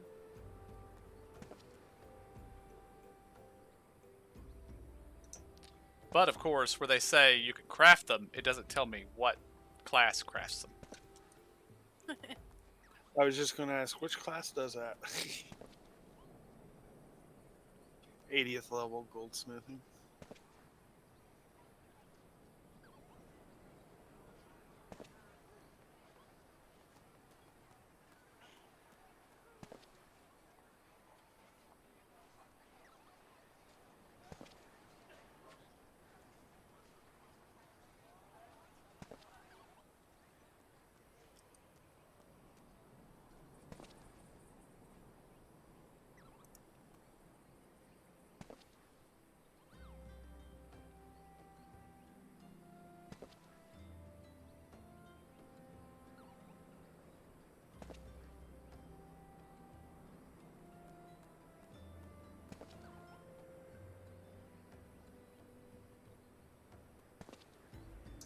Apparently you can also buy them for Grand Company seals.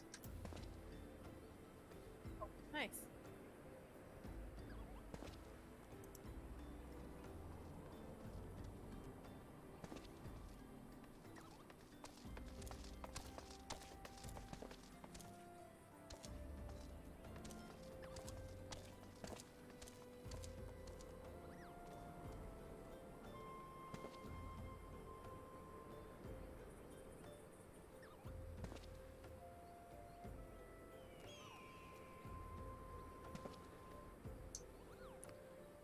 And it looks like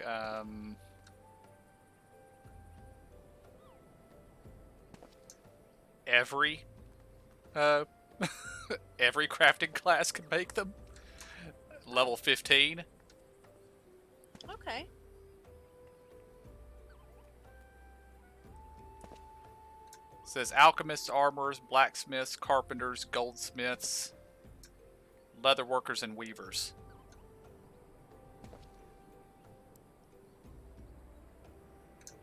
I don't know how bad the materials are, but yeah.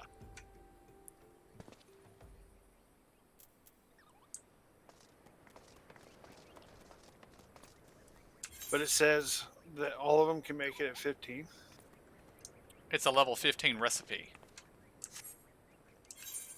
I wonder where you get it from then.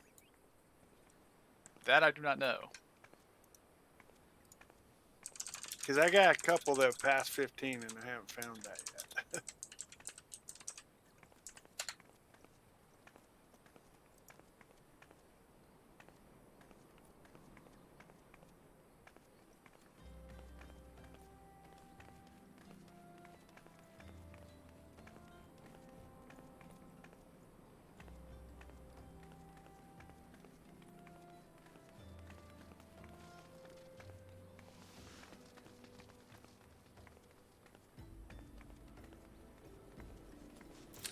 Yeah, I'll look more into it later. We'll see if we can find out.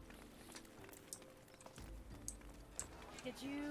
I'm wondering, where is the quest that you were given?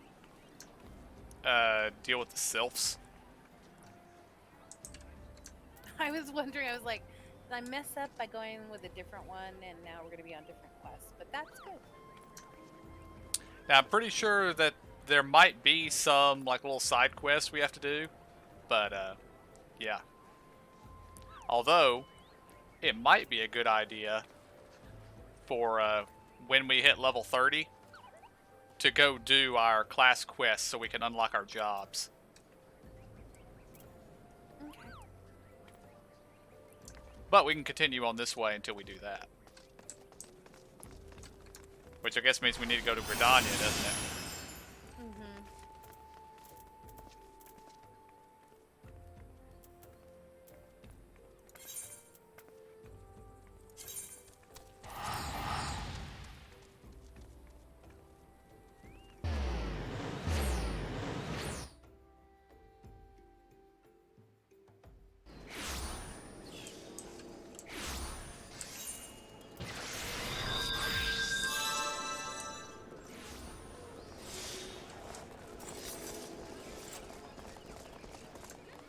Oh, was this the quest that we ignored earlier because Zora wasn't level 29? But she is now? Yeah. Oh, sorry, KJ. What? Somebody accidentally tried to trick me. That's fine. Nope. I've been following your exploits with great interest. You've served Ul'dah well, but I believe your greatest accomplishments are yet to come. It is with such lofty expectations that I would grant you passage beyond Gridania's own White Wolf Gate. Take this pass and show it to, long name I cannot pronounce, the Gatekeeper. Gird yourself well for the battles to come, and I am sure the news of your deeds will reach me again before long. And I guess that just lets us go to a place we couldn't go before.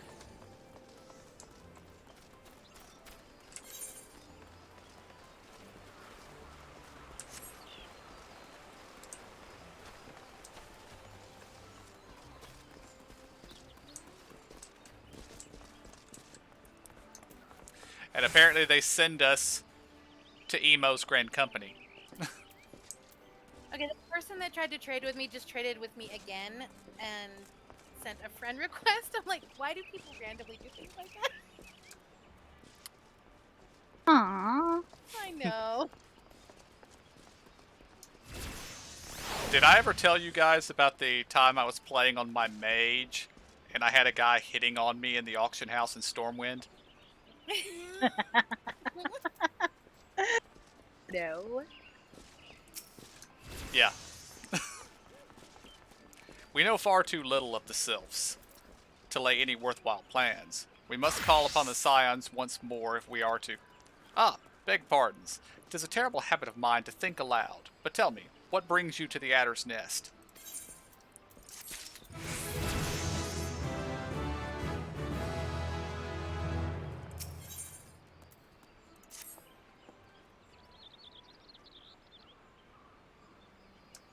Hail, adventurer. I bid you welcome to the Adder's Nest. Do you seek to entwine your destiny with that of the Twin Adder?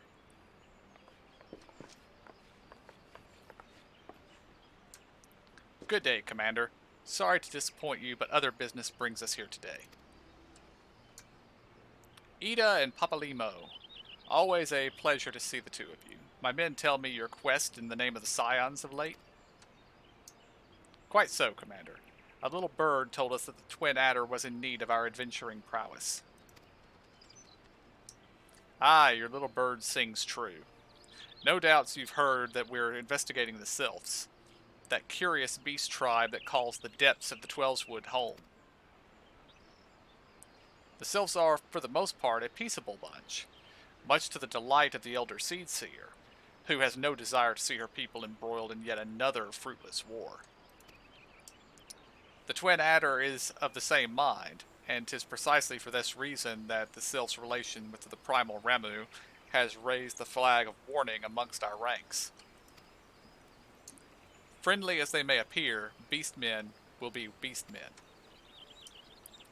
Should there be even a sliver of a chance that the summoning of the primal might disturb the balance between Gridania and the Sylphic tribes, it is a possibility we cannot ignore. Better to be safe than sorry, indeed. Do we strike at Ramu or leave the Sylphs to their own ways? That is the question.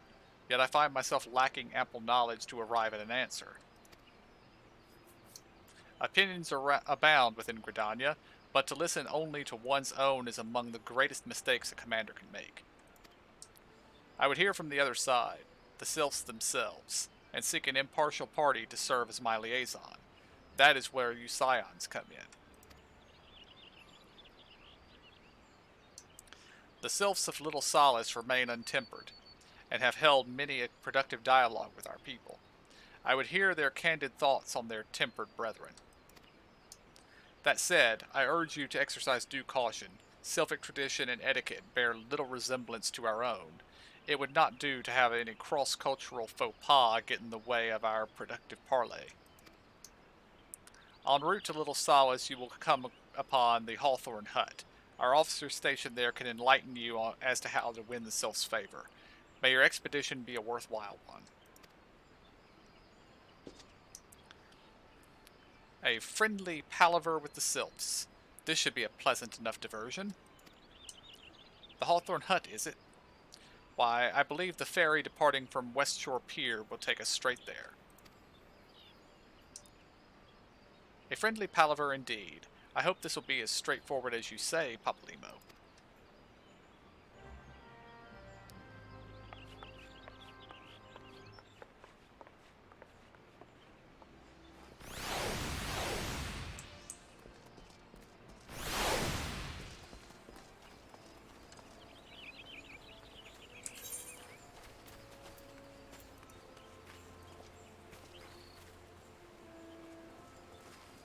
I have no idea where this ferry is.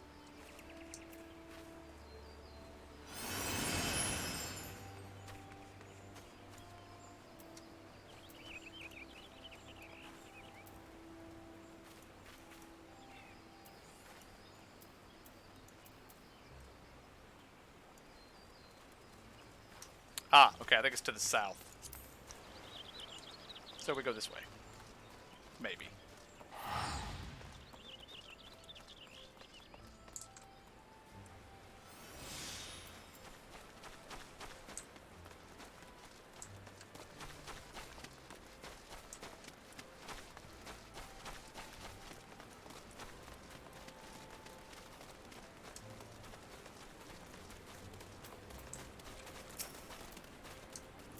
Only those who possess a gate pass may travel through the White Wolf Gate. It is for your own good. The fearsome beasts that lurk beyond would tear an unprepared adventurer limb from limb. Do you have papers? Let us see. Now, yes, everything appears to be in order. Go in safety. In the future, should you wish to pass, you need only say the word.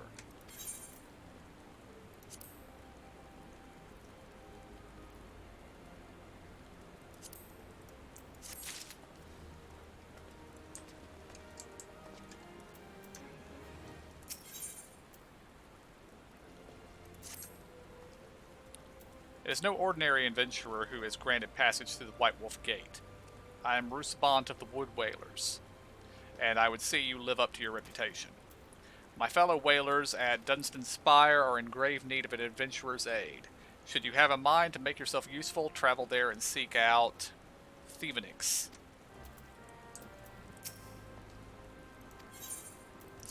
I guess we just talk to the gatekeeper to pass through the gate.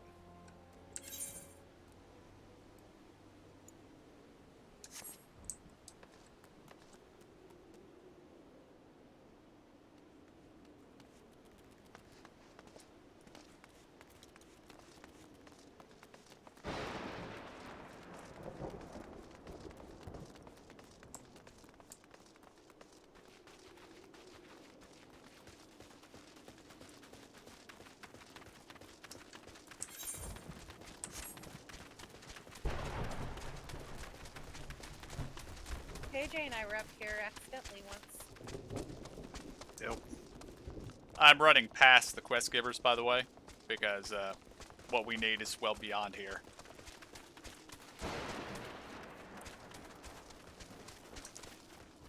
Ah, so this is a high up area that you can't climb to naturally. Oh, there's a road down here, and I just missed it, and I'm about to die. I lived. I don't know how I lived, but I lived. Dang, I thought I was going to use my resurrection spell for once. How dare you take that away from me?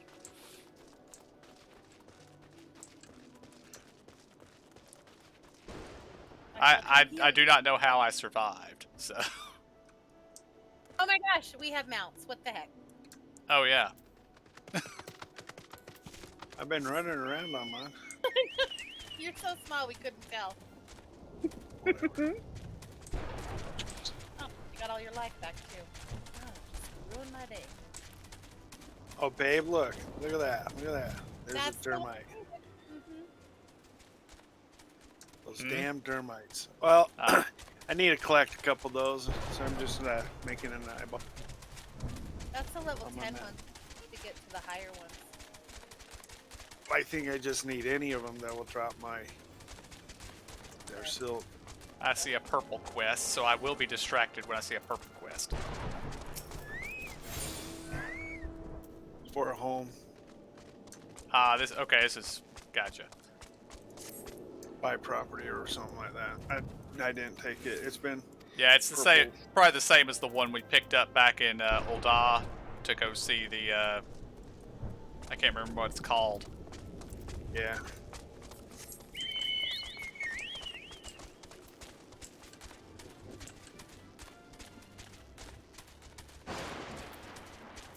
I actively mine for the cotton and make all the stuff that I have to level. Where do you get the cotton? In this area.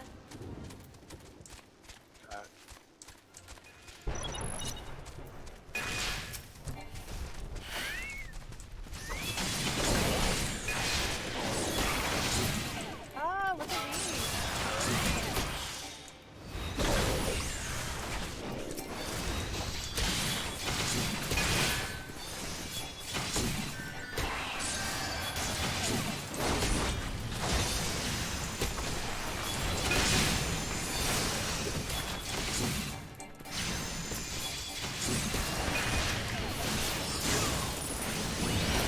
not dropping any.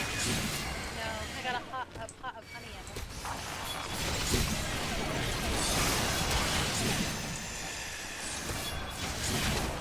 Dare say that was a standby. Oh yeah, there was.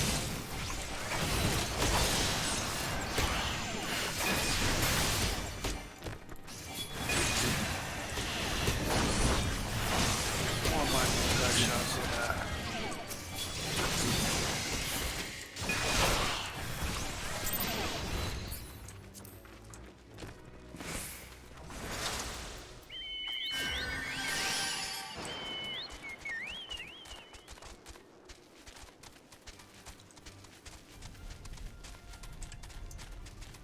But mostly, from what I've understood, doing the side quests isn't really necessary here in the early game anymore to level up sufficiently.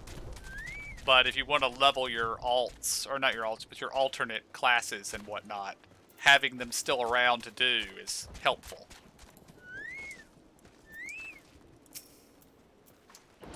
Good evening to you, sir. What can I... Ah, you wish to know about the auctions? No, not here about the auctions. But very well, allow me to explain. There's a growing concern that our oh, this is still the housing thing. Oh, okay. I was like, who are you talking to? We need to talk to the ferry skipper, yeah. Nope, that's not what we're looking for. This must not be the ferry that I was told to seek.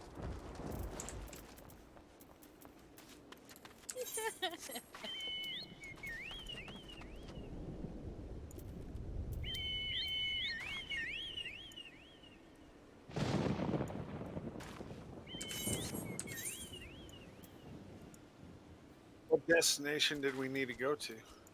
It's the We Come in Peace quest. And it said go to the Westfall, West Pier ferry. Looks like it's in Old Britannia. Interesting. Okay. So that's what it kind of looks like. I thought I looked there, but there are a lot of icons on these maps. Yeah. My map has been really small recently when I open it, and it was not that way before, so I don't know what the heck is going on with that setting.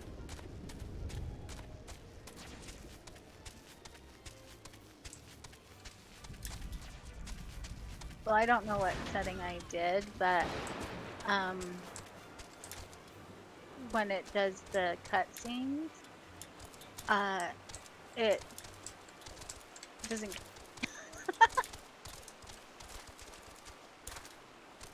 It doesn't give me. It doesn't. I don't click on it. It just automatically goes through them. Yeah, there is an auto setting, but I don't know how to turn it on or off. Yeah, I don't know what I did. I think it might be spacebar to bring up the command. Oh, maybe. Might have been one of the times that my cat decided to lay on my keyboard and he hit it and I didn't notice. I think I called the command up once because I was trying to skip dialogue without actually clicking with the mouse. And I expected spacebar to work and it did not. It does. Enter will skip it anyway. My spacebar only jumps. All right now.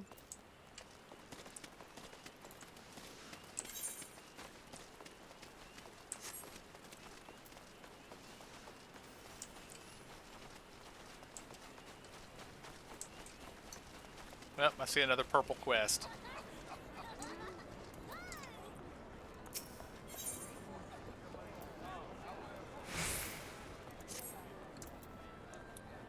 As if I'm not busy enough without playing Lost and Found. Do forgive me, friend. Once again, one of our customers has departed without her belongings. and I'm at a loss for what to do about it. While I understand that adventurers have many cares on their minds, 'twould make my life much easier if you could keep the personal effects in order. But you did not come here to lend an ear to my grumblings. This is the book in question. The face of its owner was unfamiliar to me, but ere all over, I think this is probably that same guy we ran into in Gridania. As with every pretty lass he lays his eyes on, but that's neither here nor there. Might I trouble you to inquire as to the girl's whereabouts? I found the man to be less than forthcoming ever since I spurned his advances. Or maybe she's a friend of that guy. Remember the guy with the journal that we took to him? Yeah. Asked if we read it. It's a good read and all that. Ah, the sweet little thing with the journal. Of course, I remember her, and remember her well. Had a smile to warm the heart, and a laugh, a lilt, you might say, to tickle the depths of the soul. And she was most eager to hear tales of my travels, which speaks to a keen and sensitive mind. Jilly, I believe her name was? No, that's not right. Jilly was the redhead from last week. Ah, damned if I can remember. You must understand, no small number of comely lasses seek out my company. I dare say keeping all the names and faces straight is an adventure in itself. Any road, the girl spoke of paying a visit to Apkalu Falls before traveling on. Like as not, you'll find her there now, shedding a tear or two at our parting. Do pass along my regards if you see her. She should be readily recognizable in that charming straw hat of hers.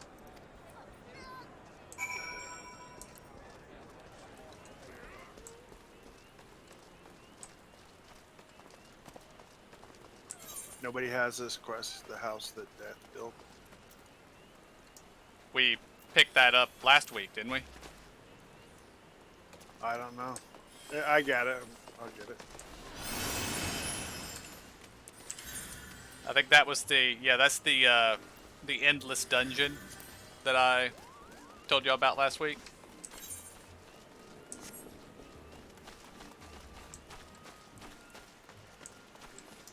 Which does remind me, I'm interested in what changes they've made to Torghast.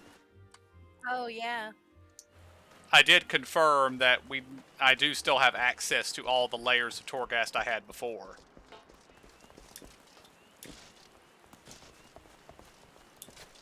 Wait, okay. I thought there was a way to go around this building instead of going through it.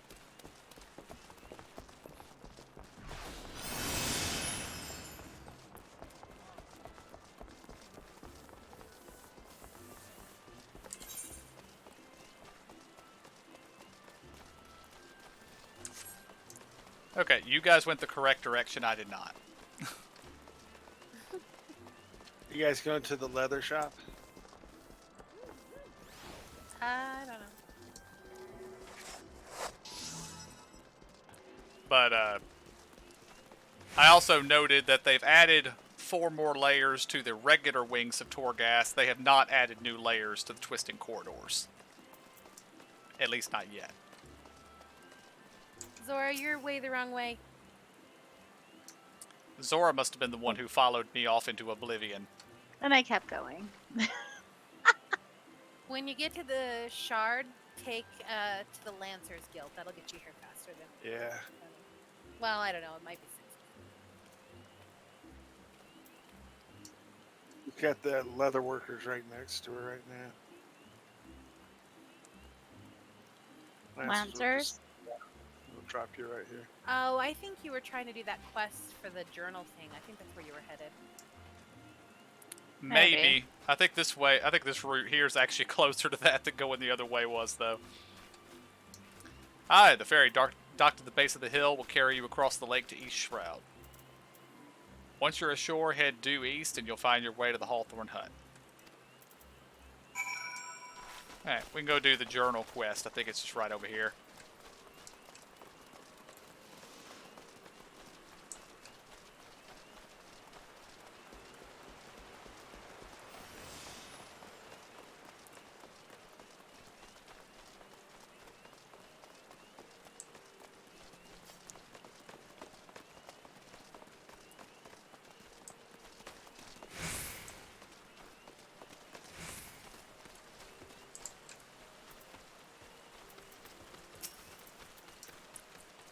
Pardon, I don't believe we've met. Hmm? You've got something in mind, you say?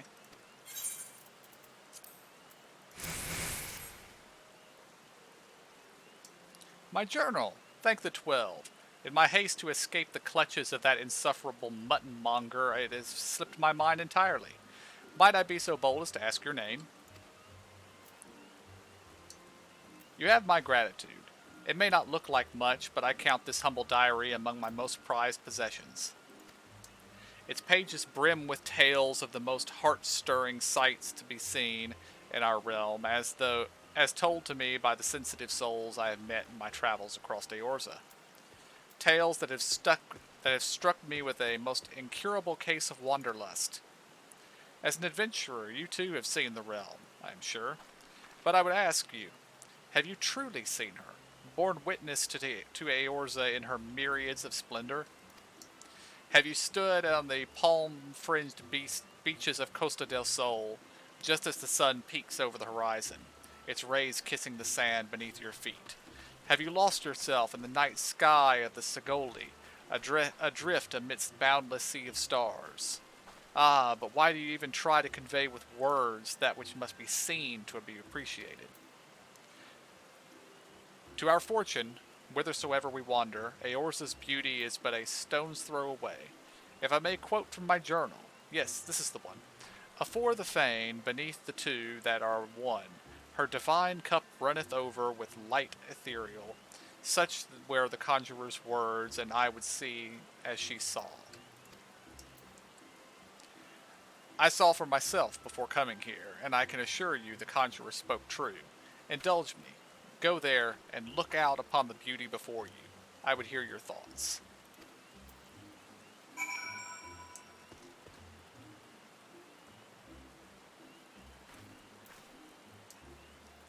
Eh?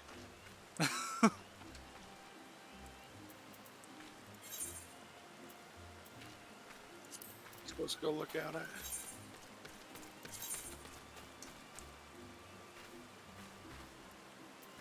I don't know.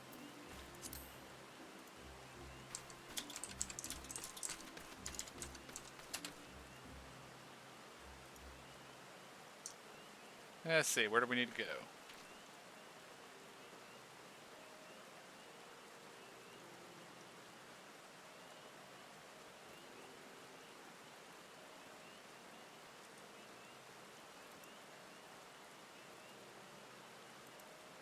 You have to seek out a place where afore the fane and do lookout.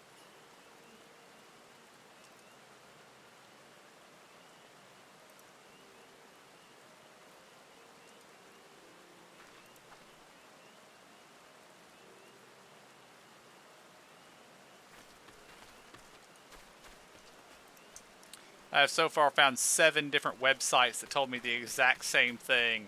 Each and every one of them was just a list of the steps of the quest, but nothing actually to do.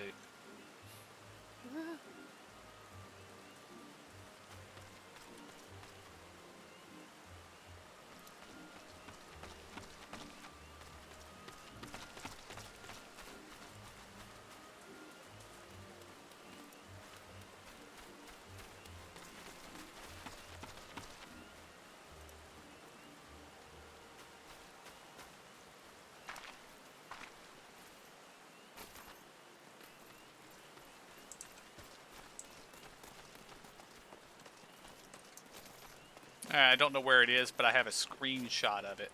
It looks like it would be in Gridania, so I'm going to run around for a minute and see if I see it.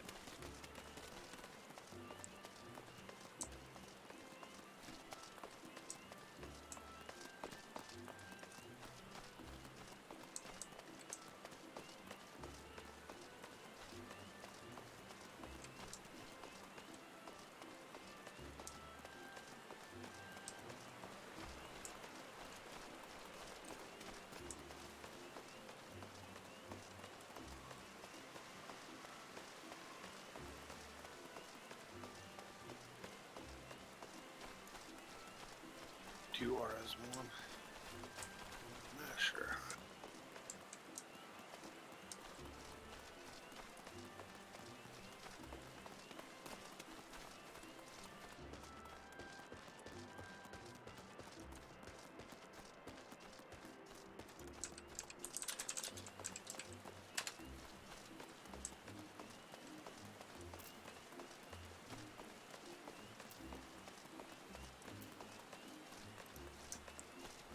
Okay, I'm not sure about this, but I believe the name of the Conjurers Guild is the Stillglade Fane.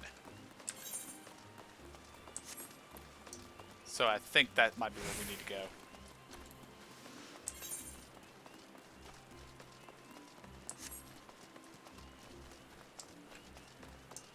And isn't that over here to the west? Yeah. Down.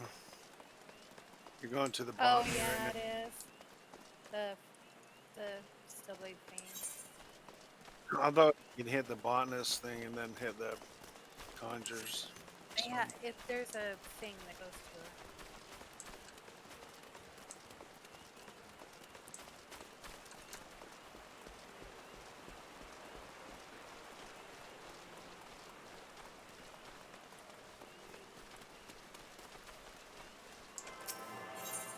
Although it says a fourth.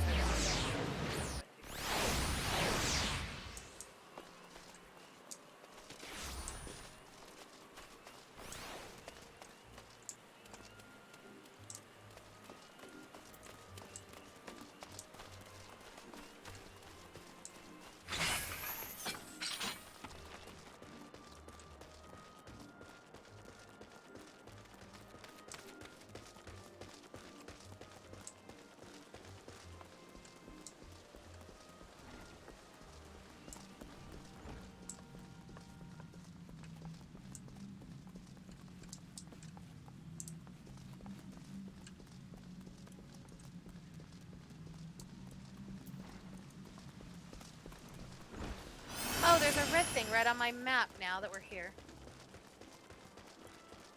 Oh, indeed, I see it.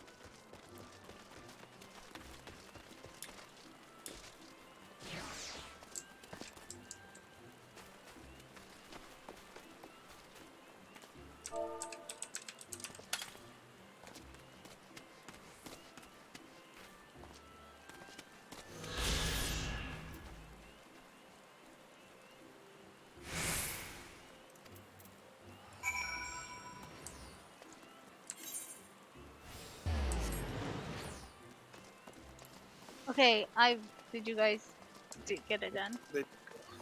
Yep, it just took it a second to trigger once we did the lookout thing.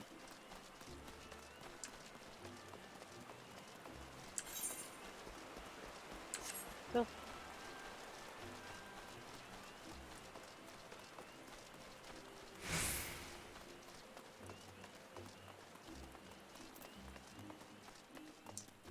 And yeah, the screenshot of the location that it said to go was very much that place, but when I was standing there, I could not see the view the screenshot was talking about.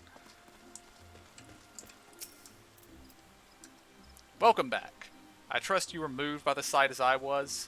The great stone that adorns the entrance to Stillgate Fane is none other than the Sky Serpent's egg, cast down from the heavens by Nofika the matron so long ago. And those mammoth tree trunks? Remnants, no doubt, of a primeval forest. Whence did they come? Why do the two great arbors grow as one? This I do not know. But what I do know is that the realm is replete with such beauty, if only you know where to look. This is what compels me to wander. Not the promise of power, glory, or riches, but the burning desire to bear witness to all the wonders around us, as wrought by the gods and men alike. Though we have just met, the twinkle in your eye tells me that we share certain aesthetic sensitivities. It would be my pleasure to gift you with a sightseeing log of your own. In its pages, you might find my record of the most stirring sights in the realm, both those I have seen with my own eyes and those I have, thus far at least, only heard of in my travels. No doubt your adventures will keep you No doubt your adventures will keep you occupied, but this is not all the more reason to take in the sights as you travel, that both body and mind might enjoy a moment's respite from time to time. And who can say, perhaps you will discover glorious new vistas that have eluded even me. With that, I wish you safe travels. When you have seen all there is to see, pray return to me. I would like nothing more than to share impressions with a fellow sensitive soul. So now we have the sightseeing log.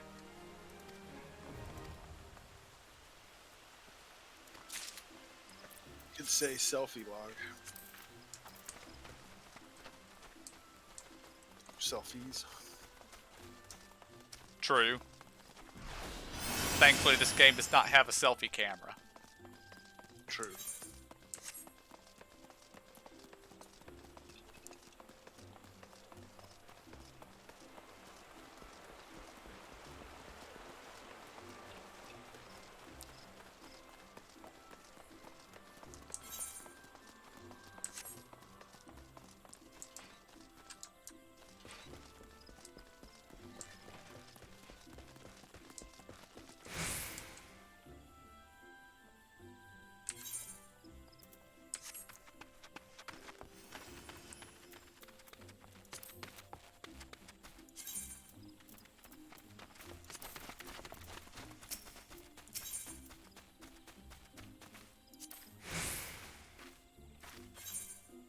And it's the Sweet Bloom Pier, correct? I believe so, yes.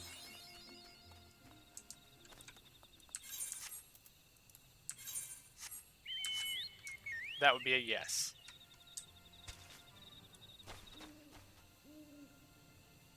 Can I just need a moment. Okay.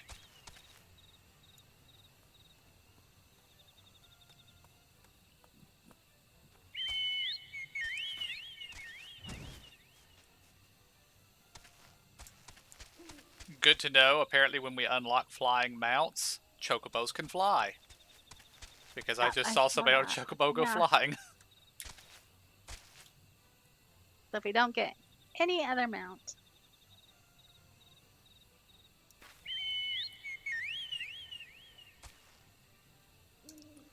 Also, as I understand it, I don't know if it's this chocobo or another one, but there's apparently a way to feed your chocobo and change its color. Oh. Interesting.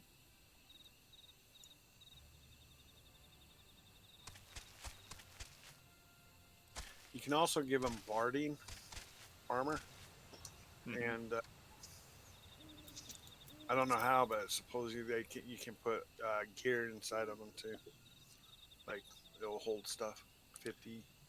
Yeah, if I open up the character page, there is a chocobo saddlebag option. It's turned off at the moment, so we haven't quite unlocked it yet. Or maybe we just have to buy saddlebags.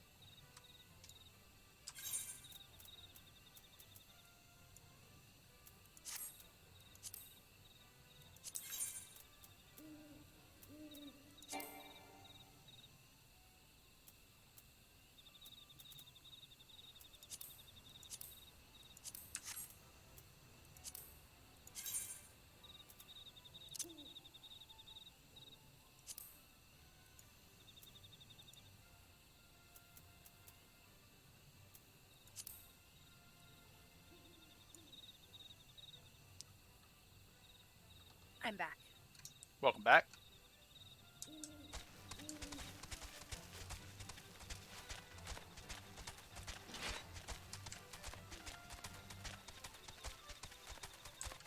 Swiss Family Robinson right here.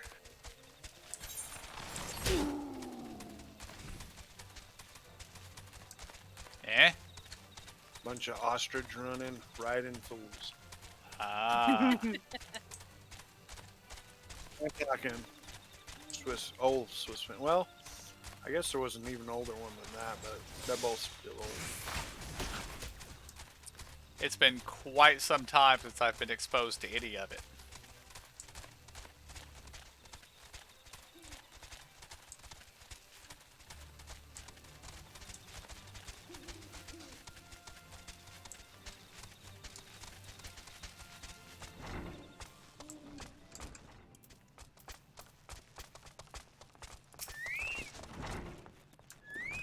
Indeed, I am Amalane of the Twin Adder. I understand you're here to learn of the Sylphs, yes? For all their whimsy, they are a wary lot.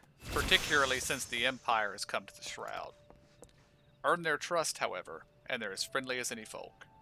They have their quirks, but so do we all, no? Would you know more? You do well to speak to the master of this hut, Rolf. He's forgotten more about the sylphs than I'll ever know.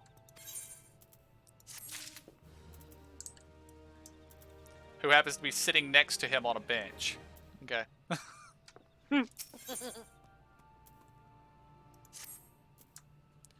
Come to learn a thing or two about the sylphs, have you? I'll tell you one thing. They're a peculiar folk. How peculiar, you ask? Well, just let me tell you. They're, Beg pardon, friend. My memory's just not what it used to be.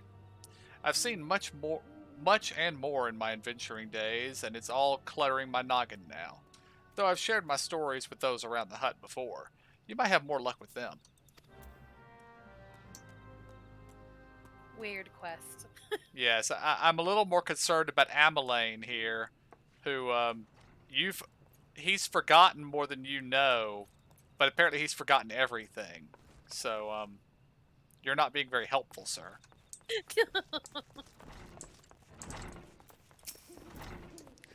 The sylphs? Yes, father's told me his stories plenty of times. What I've always found most captivating is how their concept of etiquette is almost completely alien to our own. You do best not to underestimate them on account of their childlike looks, lest your face end up a mess of glyphs, squiggles, and chocobo scratches.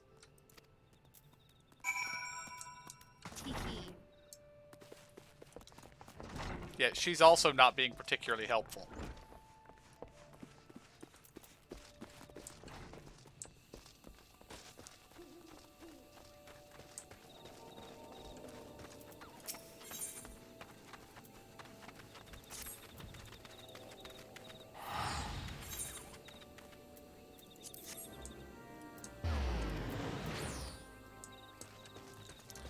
Why are always the first levy the beckon ones? The sylphs? Inveterate tricksters and troublemakers, that's what they are. One day they're drawing more bold faces on our masks, the next they're sending our young sentries falling to the bottom of a ravine. Tell them to stop and they just laugh at you. Rolf claims they'll harbor no ill will, but I dare say such pranks are no laughing matter.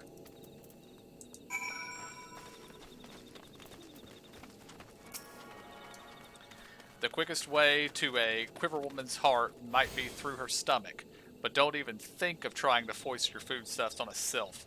They sustain themselves simply by bathing in the sun, or so Rolf once told me.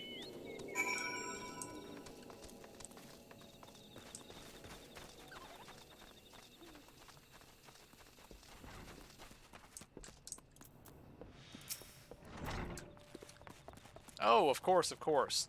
Hearing your stories, well, my stories, has brought the memories flooding back to me. I feel like dancing. Yes, nothing brings people together quite like a little toe tapping. A sylph told me long ago that dancing is a time-honored greeting among their kind. You do best to remember this. It just may help you win the favor of our forest friends. So we're going to have to dance with them, okay?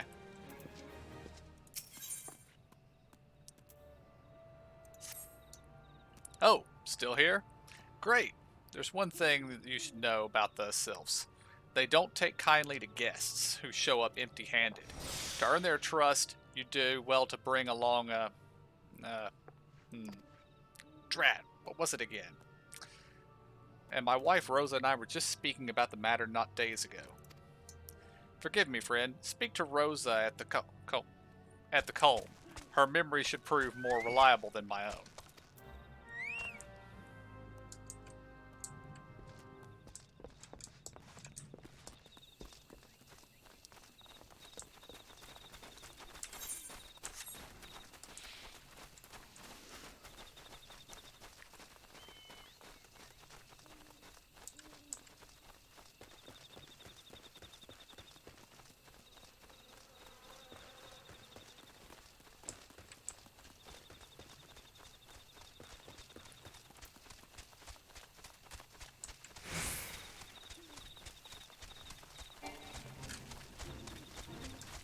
And a fate that spawned right on top of us.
A peace offering for the sylphs. Were it anyone else, I'd recommend a jar of honey, but I fear that wouldn't get you past the front doorstep. No, their tastes run more to the unusual. Are you perchance familiar with milkroot? That's what we call the root of the most fiendish seedkin, the ochu. When chewed, it exudes a cloudy liquid that's said to induce curious visions in the imbiber. You'd not catch me dead trying the stuff, but sylphs seem to enjoy it to no end. I've not seen an ochu around the comb in quite some time, but I did encounter a suspicious clump of grass the other day. Were you to stimulate it somehow with some of this amber syrup, for example, you might be surprised what comes out. Good luck.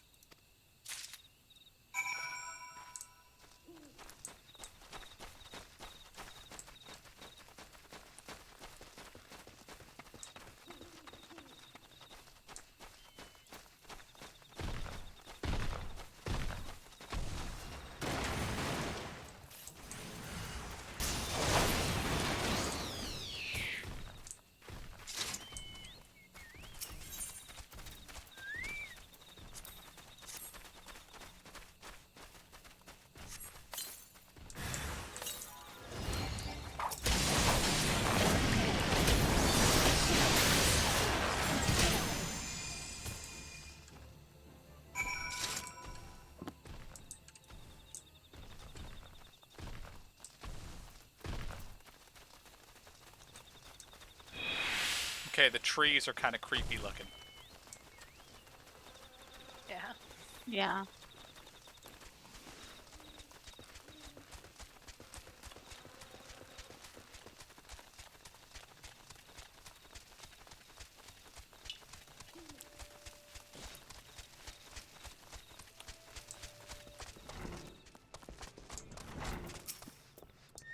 Ah, you're back. Was my wife able to direct you to a suitable offering? Milkroot. But of course, the sylphs quaff that cloudy stuff as quick as I do a flagon of mead. The effect's just about the same as well. Any road, a gift of milkroot will have the sylphs calling you friend and brother the moment they lay eyes on it.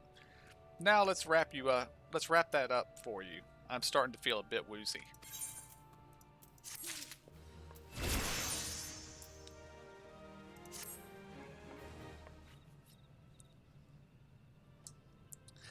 I've taken the liberty of wrapping your milkroot well and good. This should keep it nice and fresh, not to mention spare you from the god's awful stench. The sylphs love the stuff, but me, I'd rather bury my nose in chocobo dung.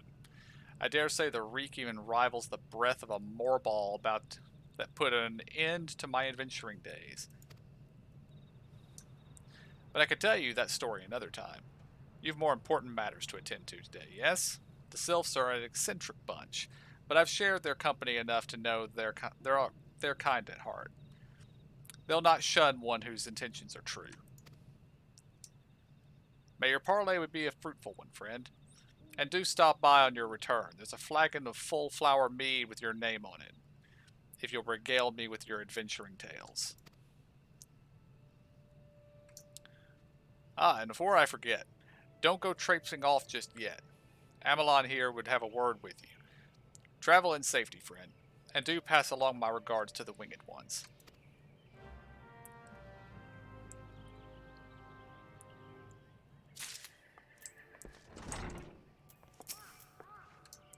It's good to see your knowledge of Sylphic culture has matured. I see no reason to delay your mission any further. Upon your arrival at Little Solace, seek out a young sylph by the name of Kamuxiu. He has served as an intermediary between our peoples on many occasions, and has the close ear of the tribe's leader. I see that Hawthorne has furnished you with some of that malodorous root the sylphs so adore. I have something of far greater import for you to deliver. A missive from the Elder Seed Seer herself. To summarize the letter's contents in brief, it vouches for the integrity of our envoy, that would be you, and restates Gridania's desire to maintain a harmonious relationship with our long-standing friends of the forest. The war with the Ixal has taken its toll on our resources.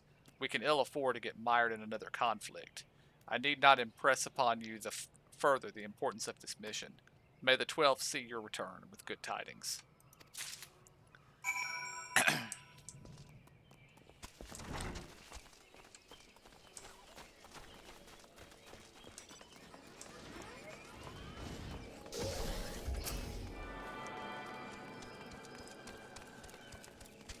Where are you going?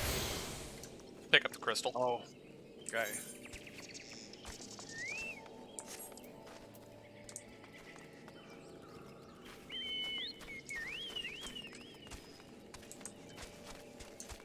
Alright, do we want to proceed along the main quest, or do we want to go back and do our class quests?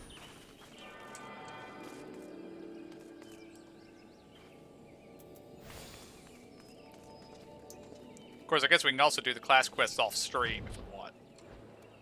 Yeah. Yeah. Alright, we will press on then.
Walking One is not familiar to this one. This one does not trust strange walking ones. Strange dancing ones might be a different story, but this one expects no such thing. Walking One should go home and leave this one be.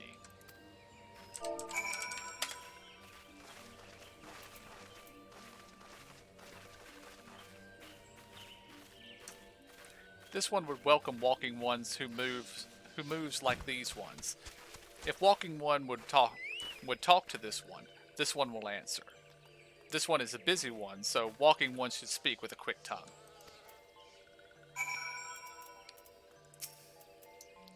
Walking one would bring a gift to this one. Walking one is most kind. Walking one brings milkroot. Milkroot fills this one with great joy. This one gives thanks. Gives many, many thanks.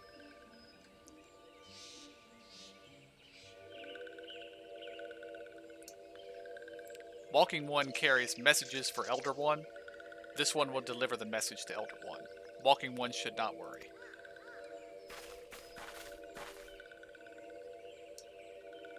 Hello there. We're envoys from Gridania, and we're here to treat with your people.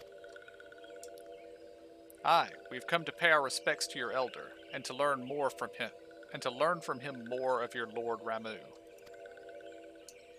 Who are these ones? These walking ones come from Gridania? Walking one became a dancing one and brought milk root, but walking one tricks this one. This one does not like the tricks. This one will speak no more. Elder one is busy. Walking one should go home. Go home, you say? But the sylphs of Little Solace have always welcomed Gridanian envoys with open wings. The letter carried by him here is the oath of peace penned by the Elder Seedseer herself. Still you would refuse her?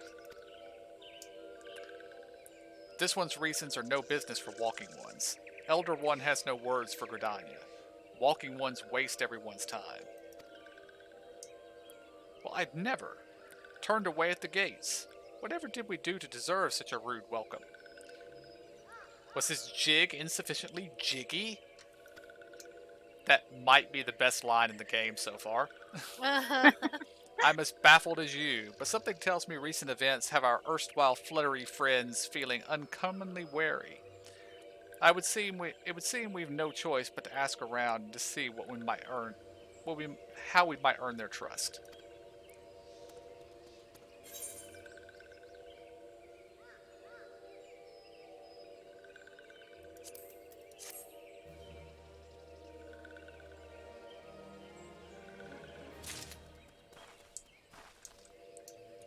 Oh, and KJ. Earlier you asked me what my important stats were, I guess. The stats listed under my role are tenacity and piety. Oh, because you become a paladin.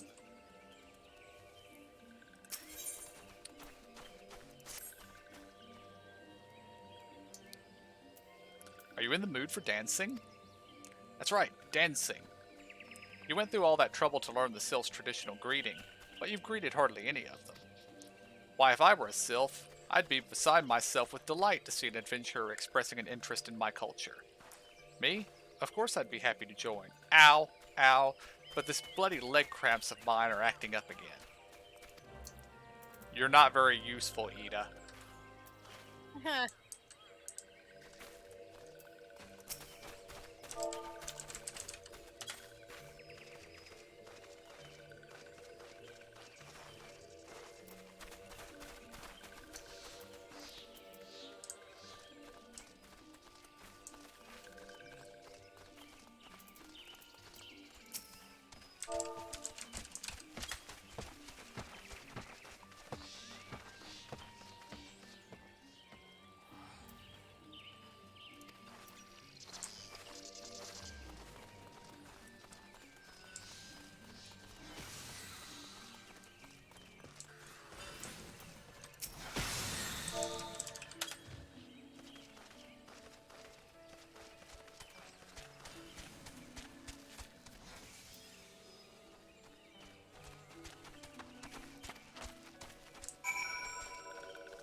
Would you like to hear the good news or the better news?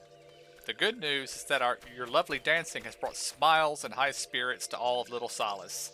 The better news? Why, I've thoroughly recovered from those accursed leg cramps. Onward to our next adventure. Great. My sentiments exactly. Uh-huh.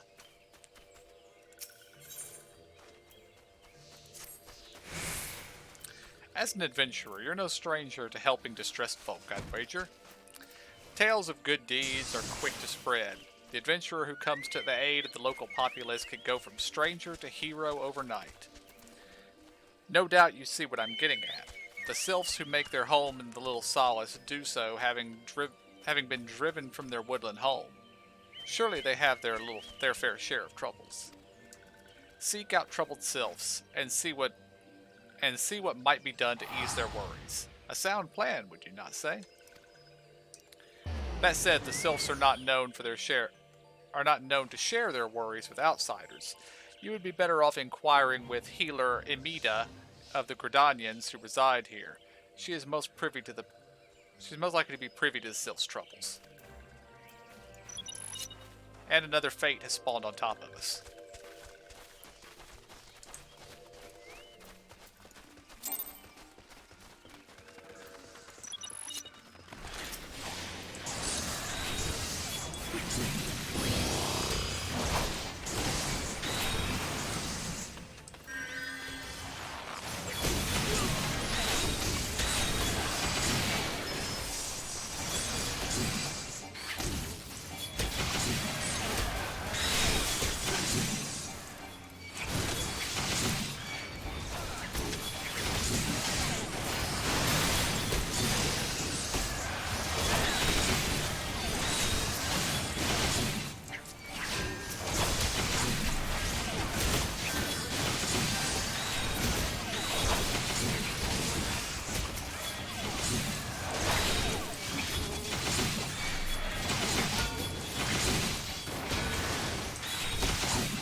That was a lot of them.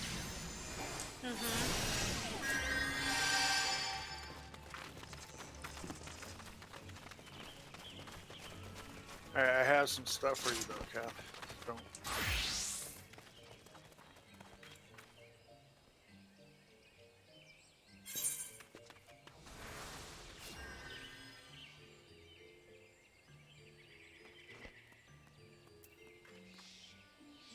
It's got your tenacity and vitality on it, but it still gives you the 3+ bonus for leveling and all that.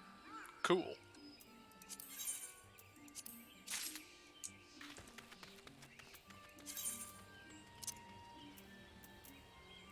What was yours again?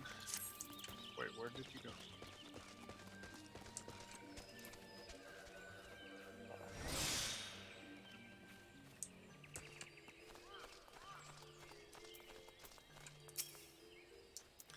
Praise be to the elementals. I cannot express how happy I am to see an adventurer with a truly gentle heart. The sylphs of Little Solace are sorely in need. Pray hear me out. Being a temporary settlement, Little Solace wants for amenities.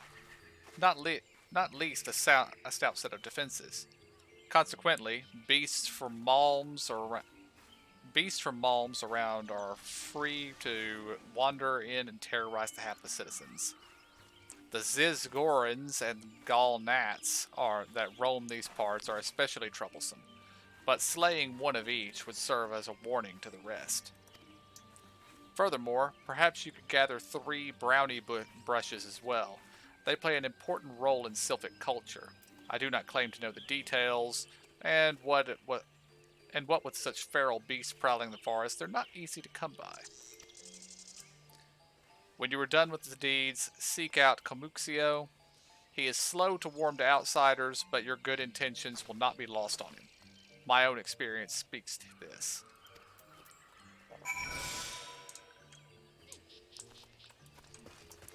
Time to go perform some violence, it seems.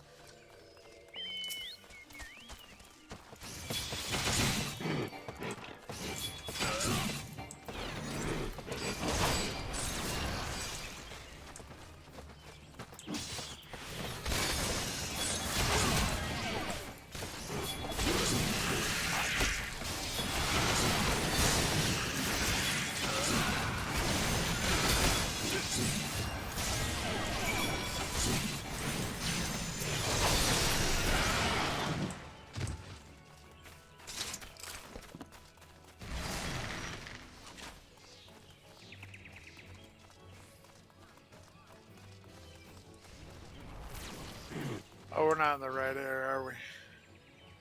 Huh?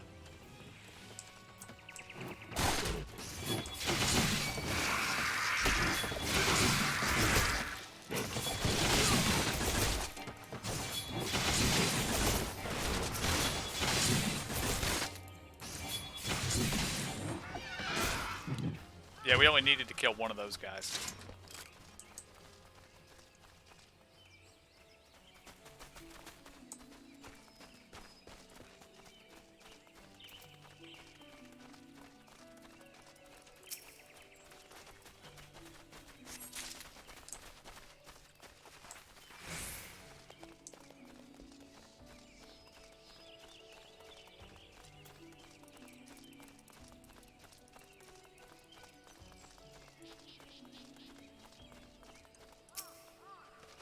Oh, turn around, Zora. They went the other way. Or did you find a brownie thing over here? Well, I'm in an orange area that. Ah, right here.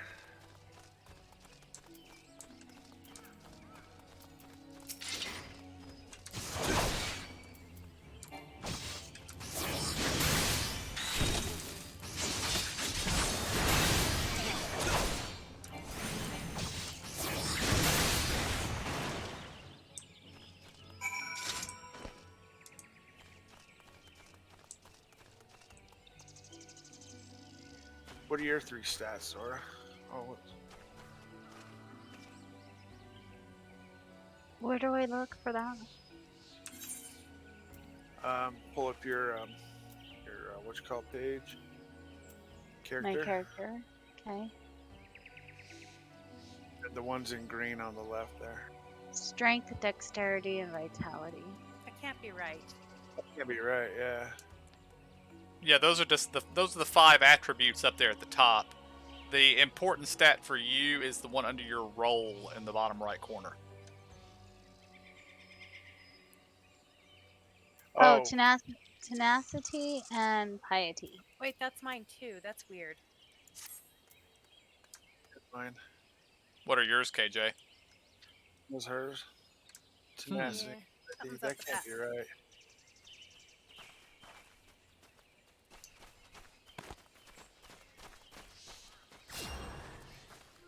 Okay, it's saying tenacity only applies to tanks and piety only applies to healers. Yeah, I knew piety's mine.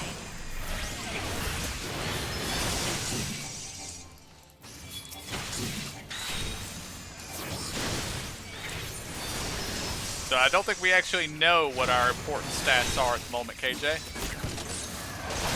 Yeah. I'll just send you tenacity stuff. Emo, piety. Those are all plus hit stuff. Yeah, direct hit rate and Not skill speed. Where the spell speed go? Oh, here it is.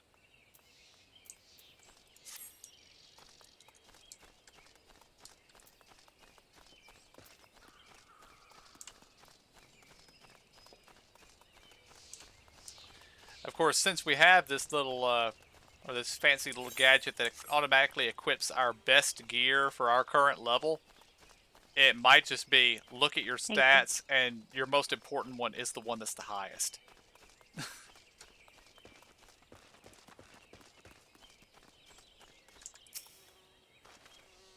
You're welcome.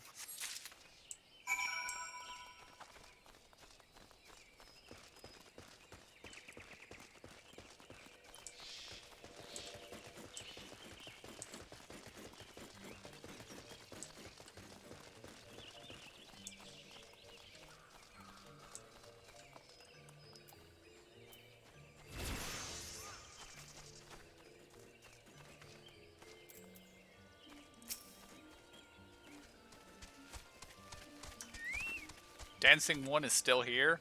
Dancing One can dance all day. This one's trust is not so easily earned.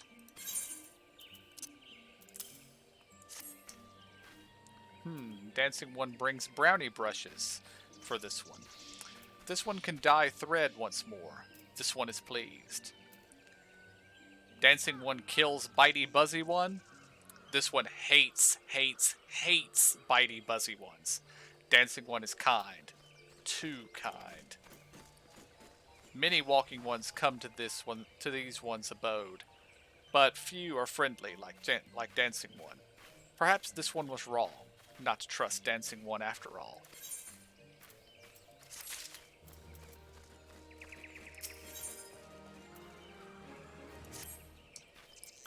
This one asks Dancing One for forgiveness.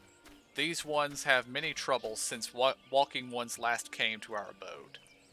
This one must be careful, always careful. But Dancing One is not like other walking ones. This one can trust Dancing One. This one would ask Dancing One for help. Strange walking ones with bodies of steel come to the home of these ones. This one thinks steel comes from the Empire. Where Empire goes, many living ones become dead ones. Trees fall and bushes burn. These ones home in danger. Danger. This one begs of Dancing One to help this one no more. Dancing One is friends with these ones and walking ones, yes? Dancing One must speak to these ones here and walking ones in Hut House and find out more. This one has bad feeling. This one fears steel ones are after something. But this one should speak no more. Go, Dancing One. This one depends on the kindness of Dancing One.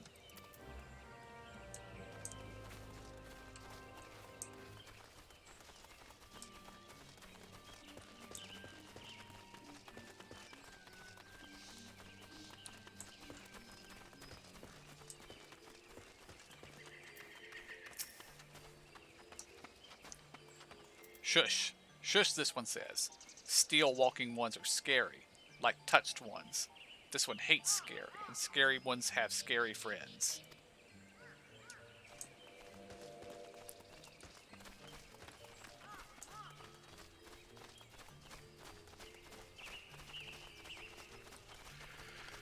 I picked up a wrong quest, didn't I? Possibly.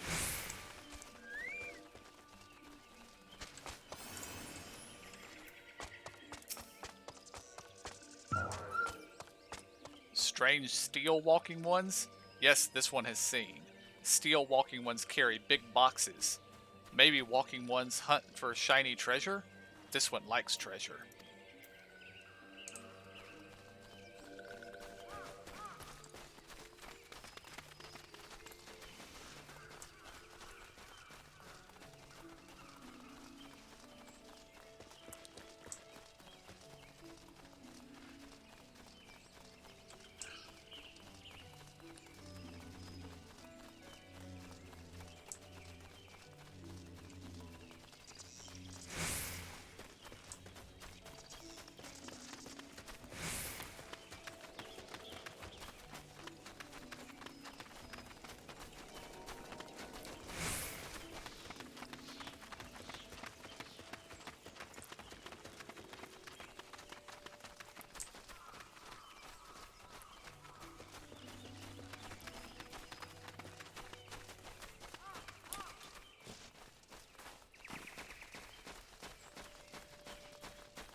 Sorry, sorry. I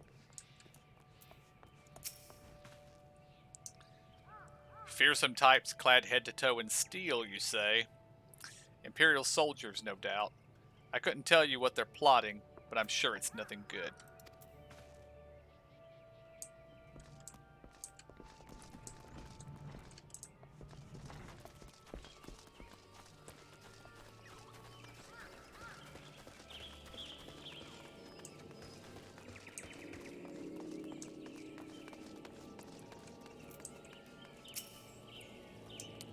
Men clad in strange armor. Well, now that you mention it, I did see some suspicious types of late. They were gathering deep in the forest. I simply assumed they were adventurers.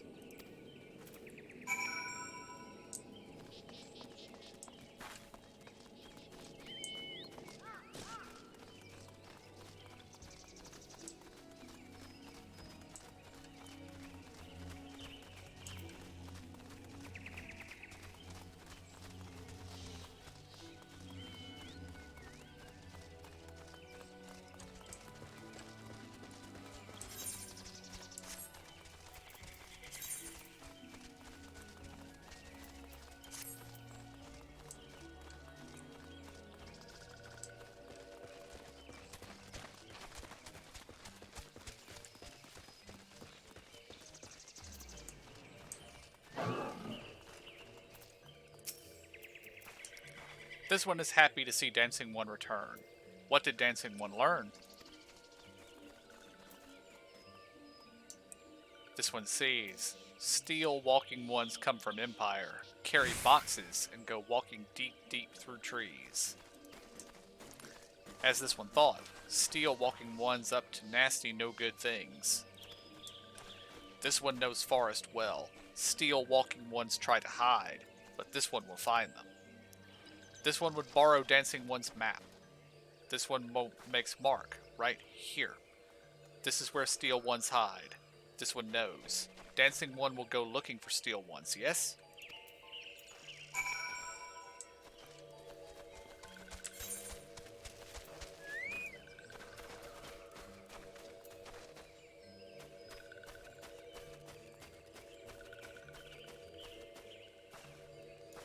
Oh, check the broom mount. That's cool. Broom mount? There's somebody on a broom right here by the fire.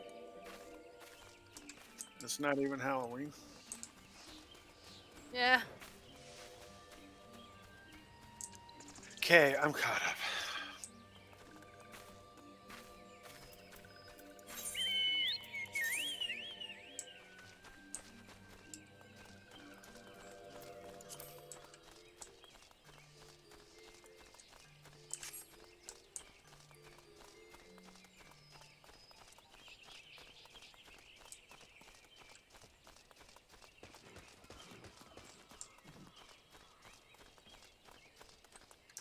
Quest leads over here.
Why the heck did that happen?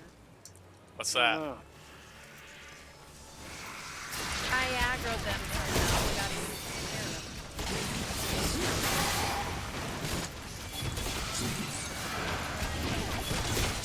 I watched you run right through one and I wasn't there, and they touched me. I was like, wait, I'm... whatever. Well, I'm one level higher. Maybe that's The cutoff. Maybe. Dancing one is back. This one breathes sigh of relief. This one was worried. Dancing one found something? Dancing one found paper inside a box. This is message from Empire. This one can read walking one's symbols. Message paper has names of food and rocks. Food and rocks were inside boxes. This one knows. But this one does not understand. Food and rocks mentioned all come from home of these ones. How do steel walking ones know to find them? Is there sneaky one hiding behind this one's wings, snooping one's selling secrets to steel walking ones?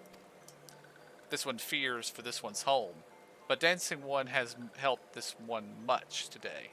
Dancing one must promise to always be friend to these ones.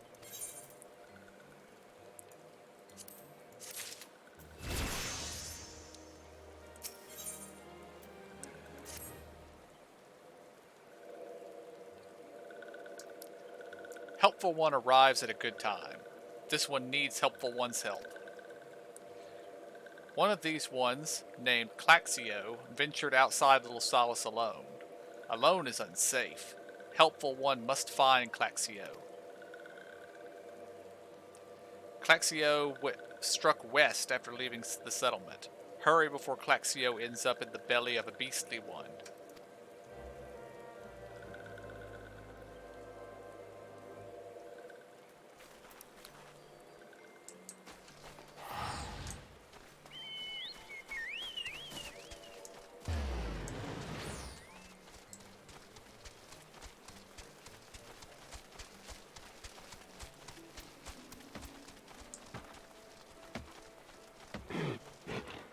Yep.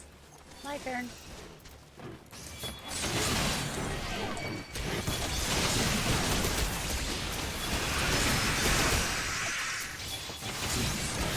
Well, I went right through him, nothing either. So 31 is probably it.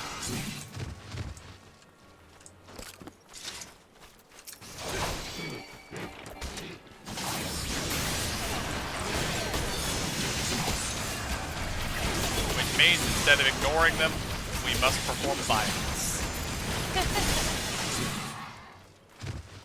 These ones will like that though. They're cool. True. This all he needs us to. What? Walking one wants this one to return to Little Solace? Don't make this one laugh. This one is weary of living with those who are not these ones. This one wants to be alone. These ones rely on walking ones for everything. No better than those ones that summon a primal one. Small wonder this one chose to leave.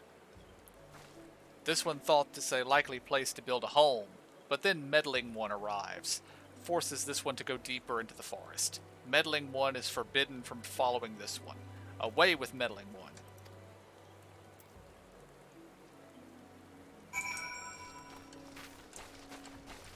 That was sad.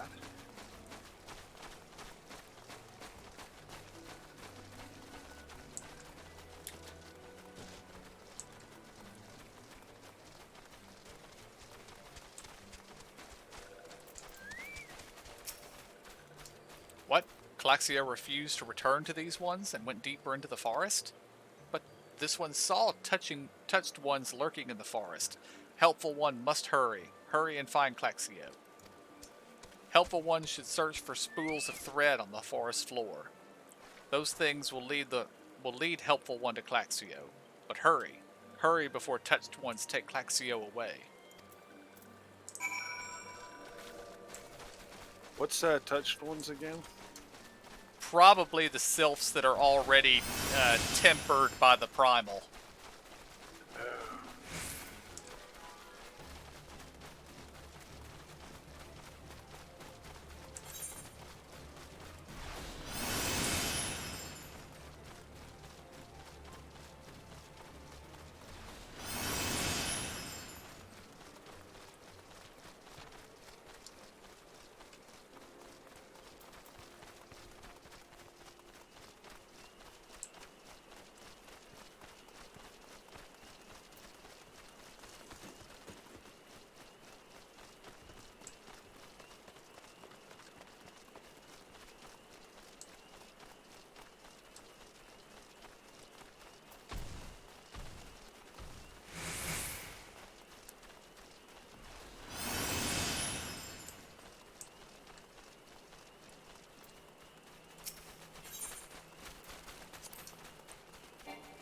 And we must do this one solo.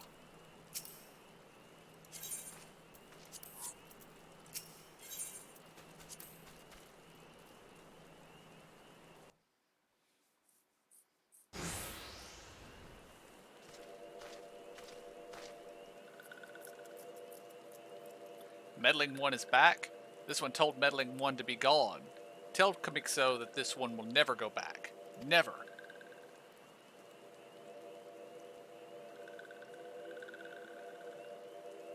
Touched ones should go away too. This one is a good one.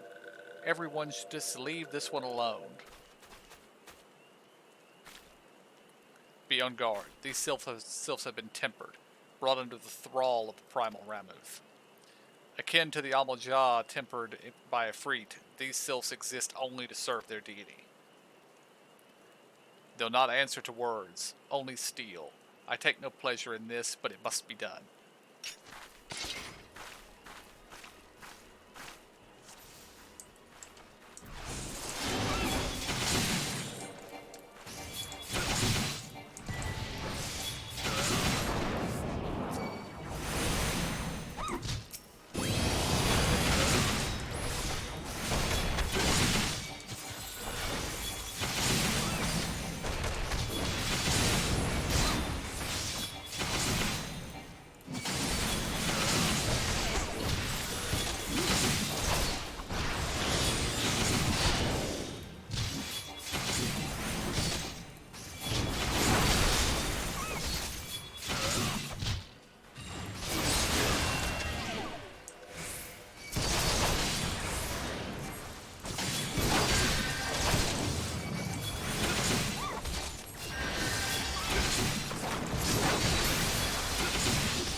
This one is safe? This one was so scared. Claxio. This one has been worried. So very worried. Is Claxio unharmed? Still in possession of wits? Camuxio. The meddling one as well? Why are these two here? These two came to rescue Claxio. That Claxio is safe fills this one with joy. Comixio, forgive this one. This one did not mean to run away from Little Solace. This one was just afraid. These ones who live at Little Solace were changing, becoming friendly with the other ones. This one feared that these ones were forgetting who these ones are, like touched ones did. But this one was wrong. This one can see that now. Meddling or helpful one. This one is grateful. This one will return to Little Solace and be with Comixio and friendly ones.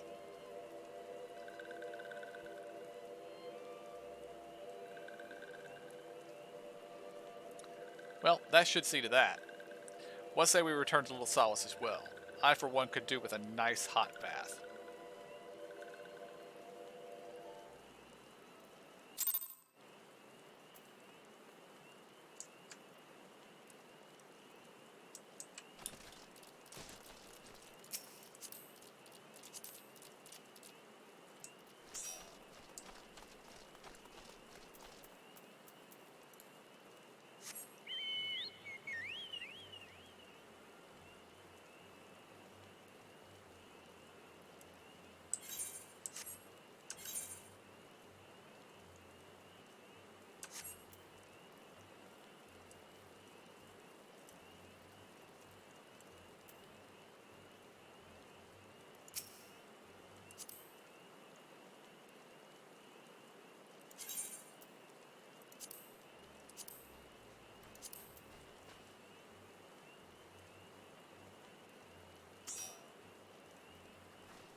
That's a very horrendous thing we don't want to have to fight.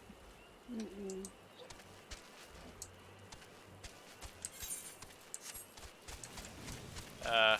Run right through it, I guess. I guess when it's not doing a big AoE, that is.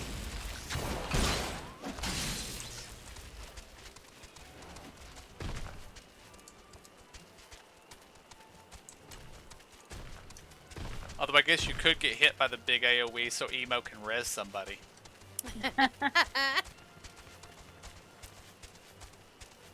Does that mean you're volunteering? No. No. Just check. Probably would end up me being the one to die and have to be rezzed.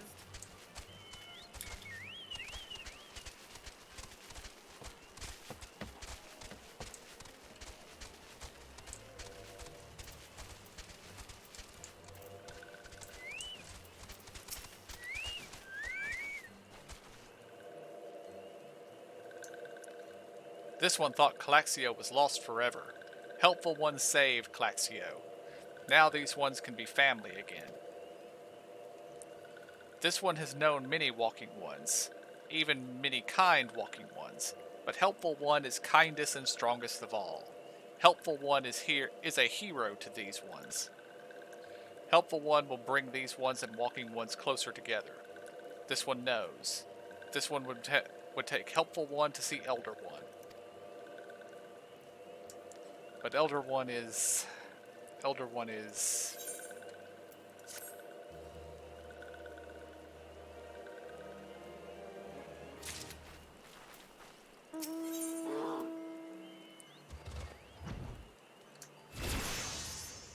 we just, something just happened. Our mount speed has just been increased in a bunch of places. Or at least mine has. Yeah, mine did too. I got that notification. This one must ask Kind One's forgiveness. This one made promise to take Kind One to see Elder One, yes, but this one cannot. This one cannot because Elder One is not here. Elder One is not anywhere. Elder One went into forest yesterday, but has not come back. This one is worried. Elder One goes into forest, but never, never for this long. Kind One will help find Elder One, yes? Near where Elder One disappeared is the home of the walking one named Buscaron. Buscaron may know what happened to Elder One. This one would talk to Buscaron, but walking ones do not always trust these ones. Would Kind One talk to Buscaron for me, for this one? And Kind One comes from Gridania, yes? In Gridania live many Kind Ones, yes? This one begs of Kind One. Please go to Gridania and ask fellow Kind Ones for help. And please hurry. These ones are not safe until Elder One returns.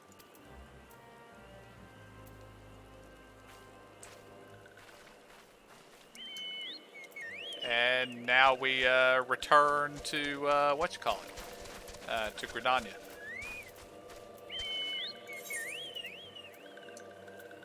And I guess teleporting is probably fastest, so... this one.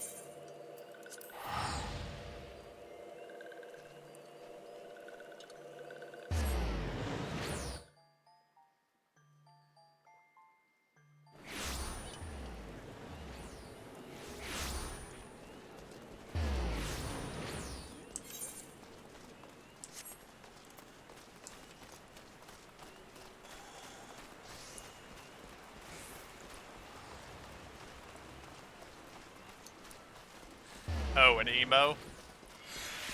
When I was doing research on the different grand companies, the most common response I saw was, just pick the Immortal Flames, they're the closest to the teleport spot.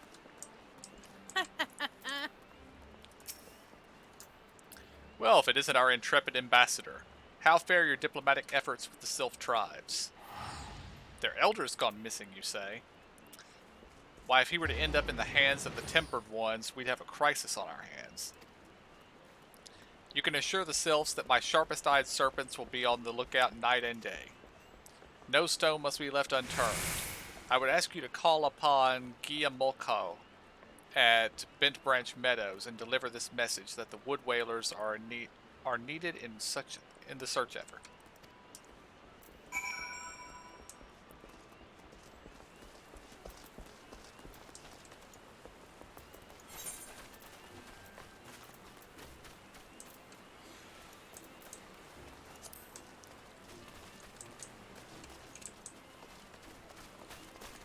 Bent Branch Meadows is just where we came from, pretty much.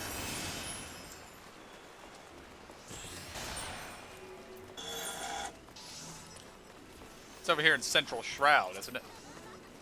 To the south. Yes, I think so. Hold on. Yeah, it is.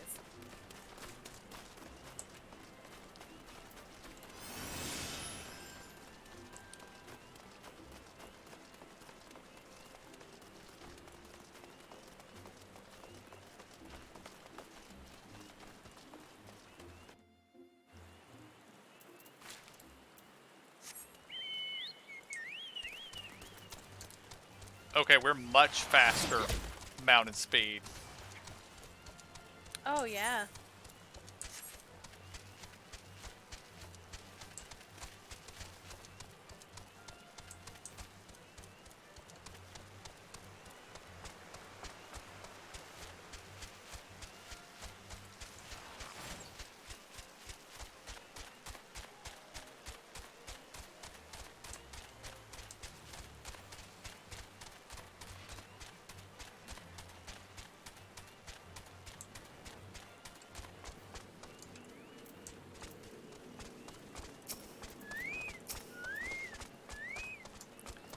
A message from Commander Hulo, eh? The Sylph Elder has vanished. Worry not, friend. The Wood Whalers have eyes under every leaf, behind every branch. If the Elder is anywhere in these forests, we shall find it.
Apparently we do not have increased speed in South Shroud, though.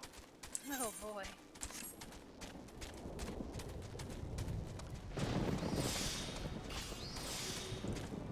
Run, Sora! Coming.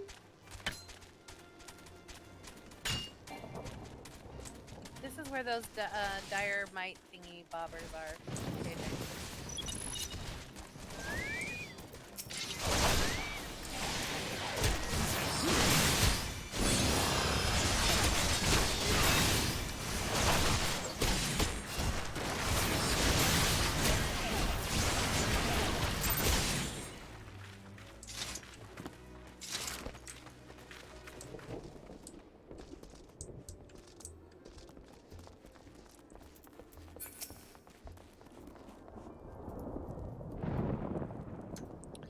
Well met, adventurer.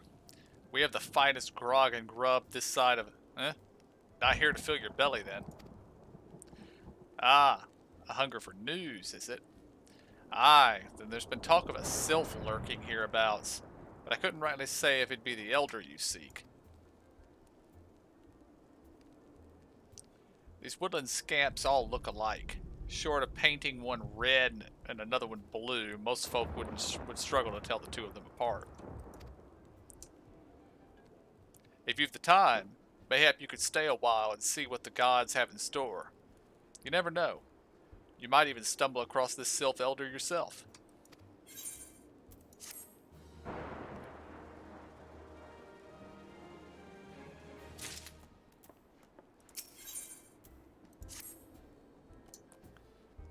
No word on the Sylph Elder yet, but I'm sure it's only a matter of time. In the meantime, how about doing a favor for old Buscaron? Right then, let's put you to work. There's a customer outside who's spoiling for a fight, and I need you to cool him off for me. No need to go cracking his skulls, though. Just take this tub of cold water and douse the drunkard. Tends to do the trick. My patrons can swill grog all night and carouse loud enough to wake the dead if they wish, but as soon as it turns violent, I've got to put my boot down.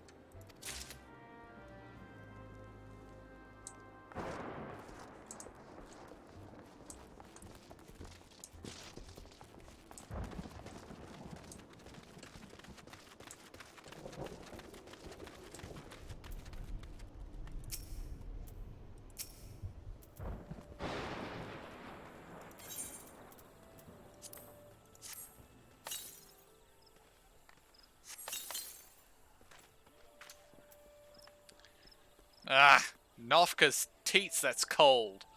What do you mean, no fighting? This dusk white scum is... Yeah, I know the rules. That bastard gets to keep his skin. For now.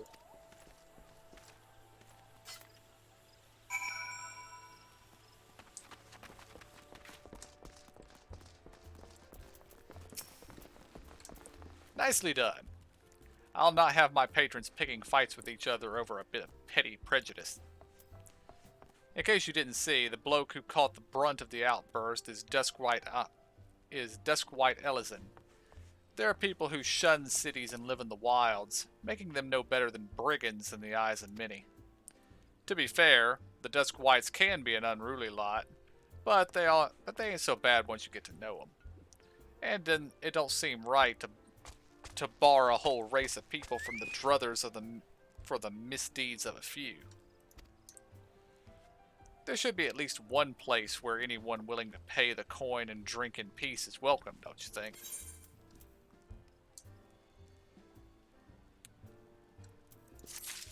He gave us a chicken egg. Yeah. Where can I get more? I appreciate all the good you've done for our patrons. If you aren't disinclined, I have a favor of my own to ask you. There's a Quirin friend of mine, you see, named Teteroon. Good lad. It was right after the calamity that I came across him fallen in the shroud. He nearly died in all the havoc, so I took him in and nursed him back to health as best I could. He worked here at my druthers for a spell after that. Got to talking about striking out on his own, he did. And not long after that, cast his lot with a merchant bound for Lenoskia. Well, it just so happens I got to cleaning up around here and came across something of his. This scarlet earring. I know he was fond of the thing. He must have just forgotten it when he left. So I'd like to see it gets to him. Can't say for sure where he ended up, but might be a friend of mine can. A Rogadan fellow named Bainsing has... You can see him on the Hawker's Alley in Limsa Lamensa. He knows everything of the comings and goings of the merchants there. Well, that quest suddenly sent us far afield.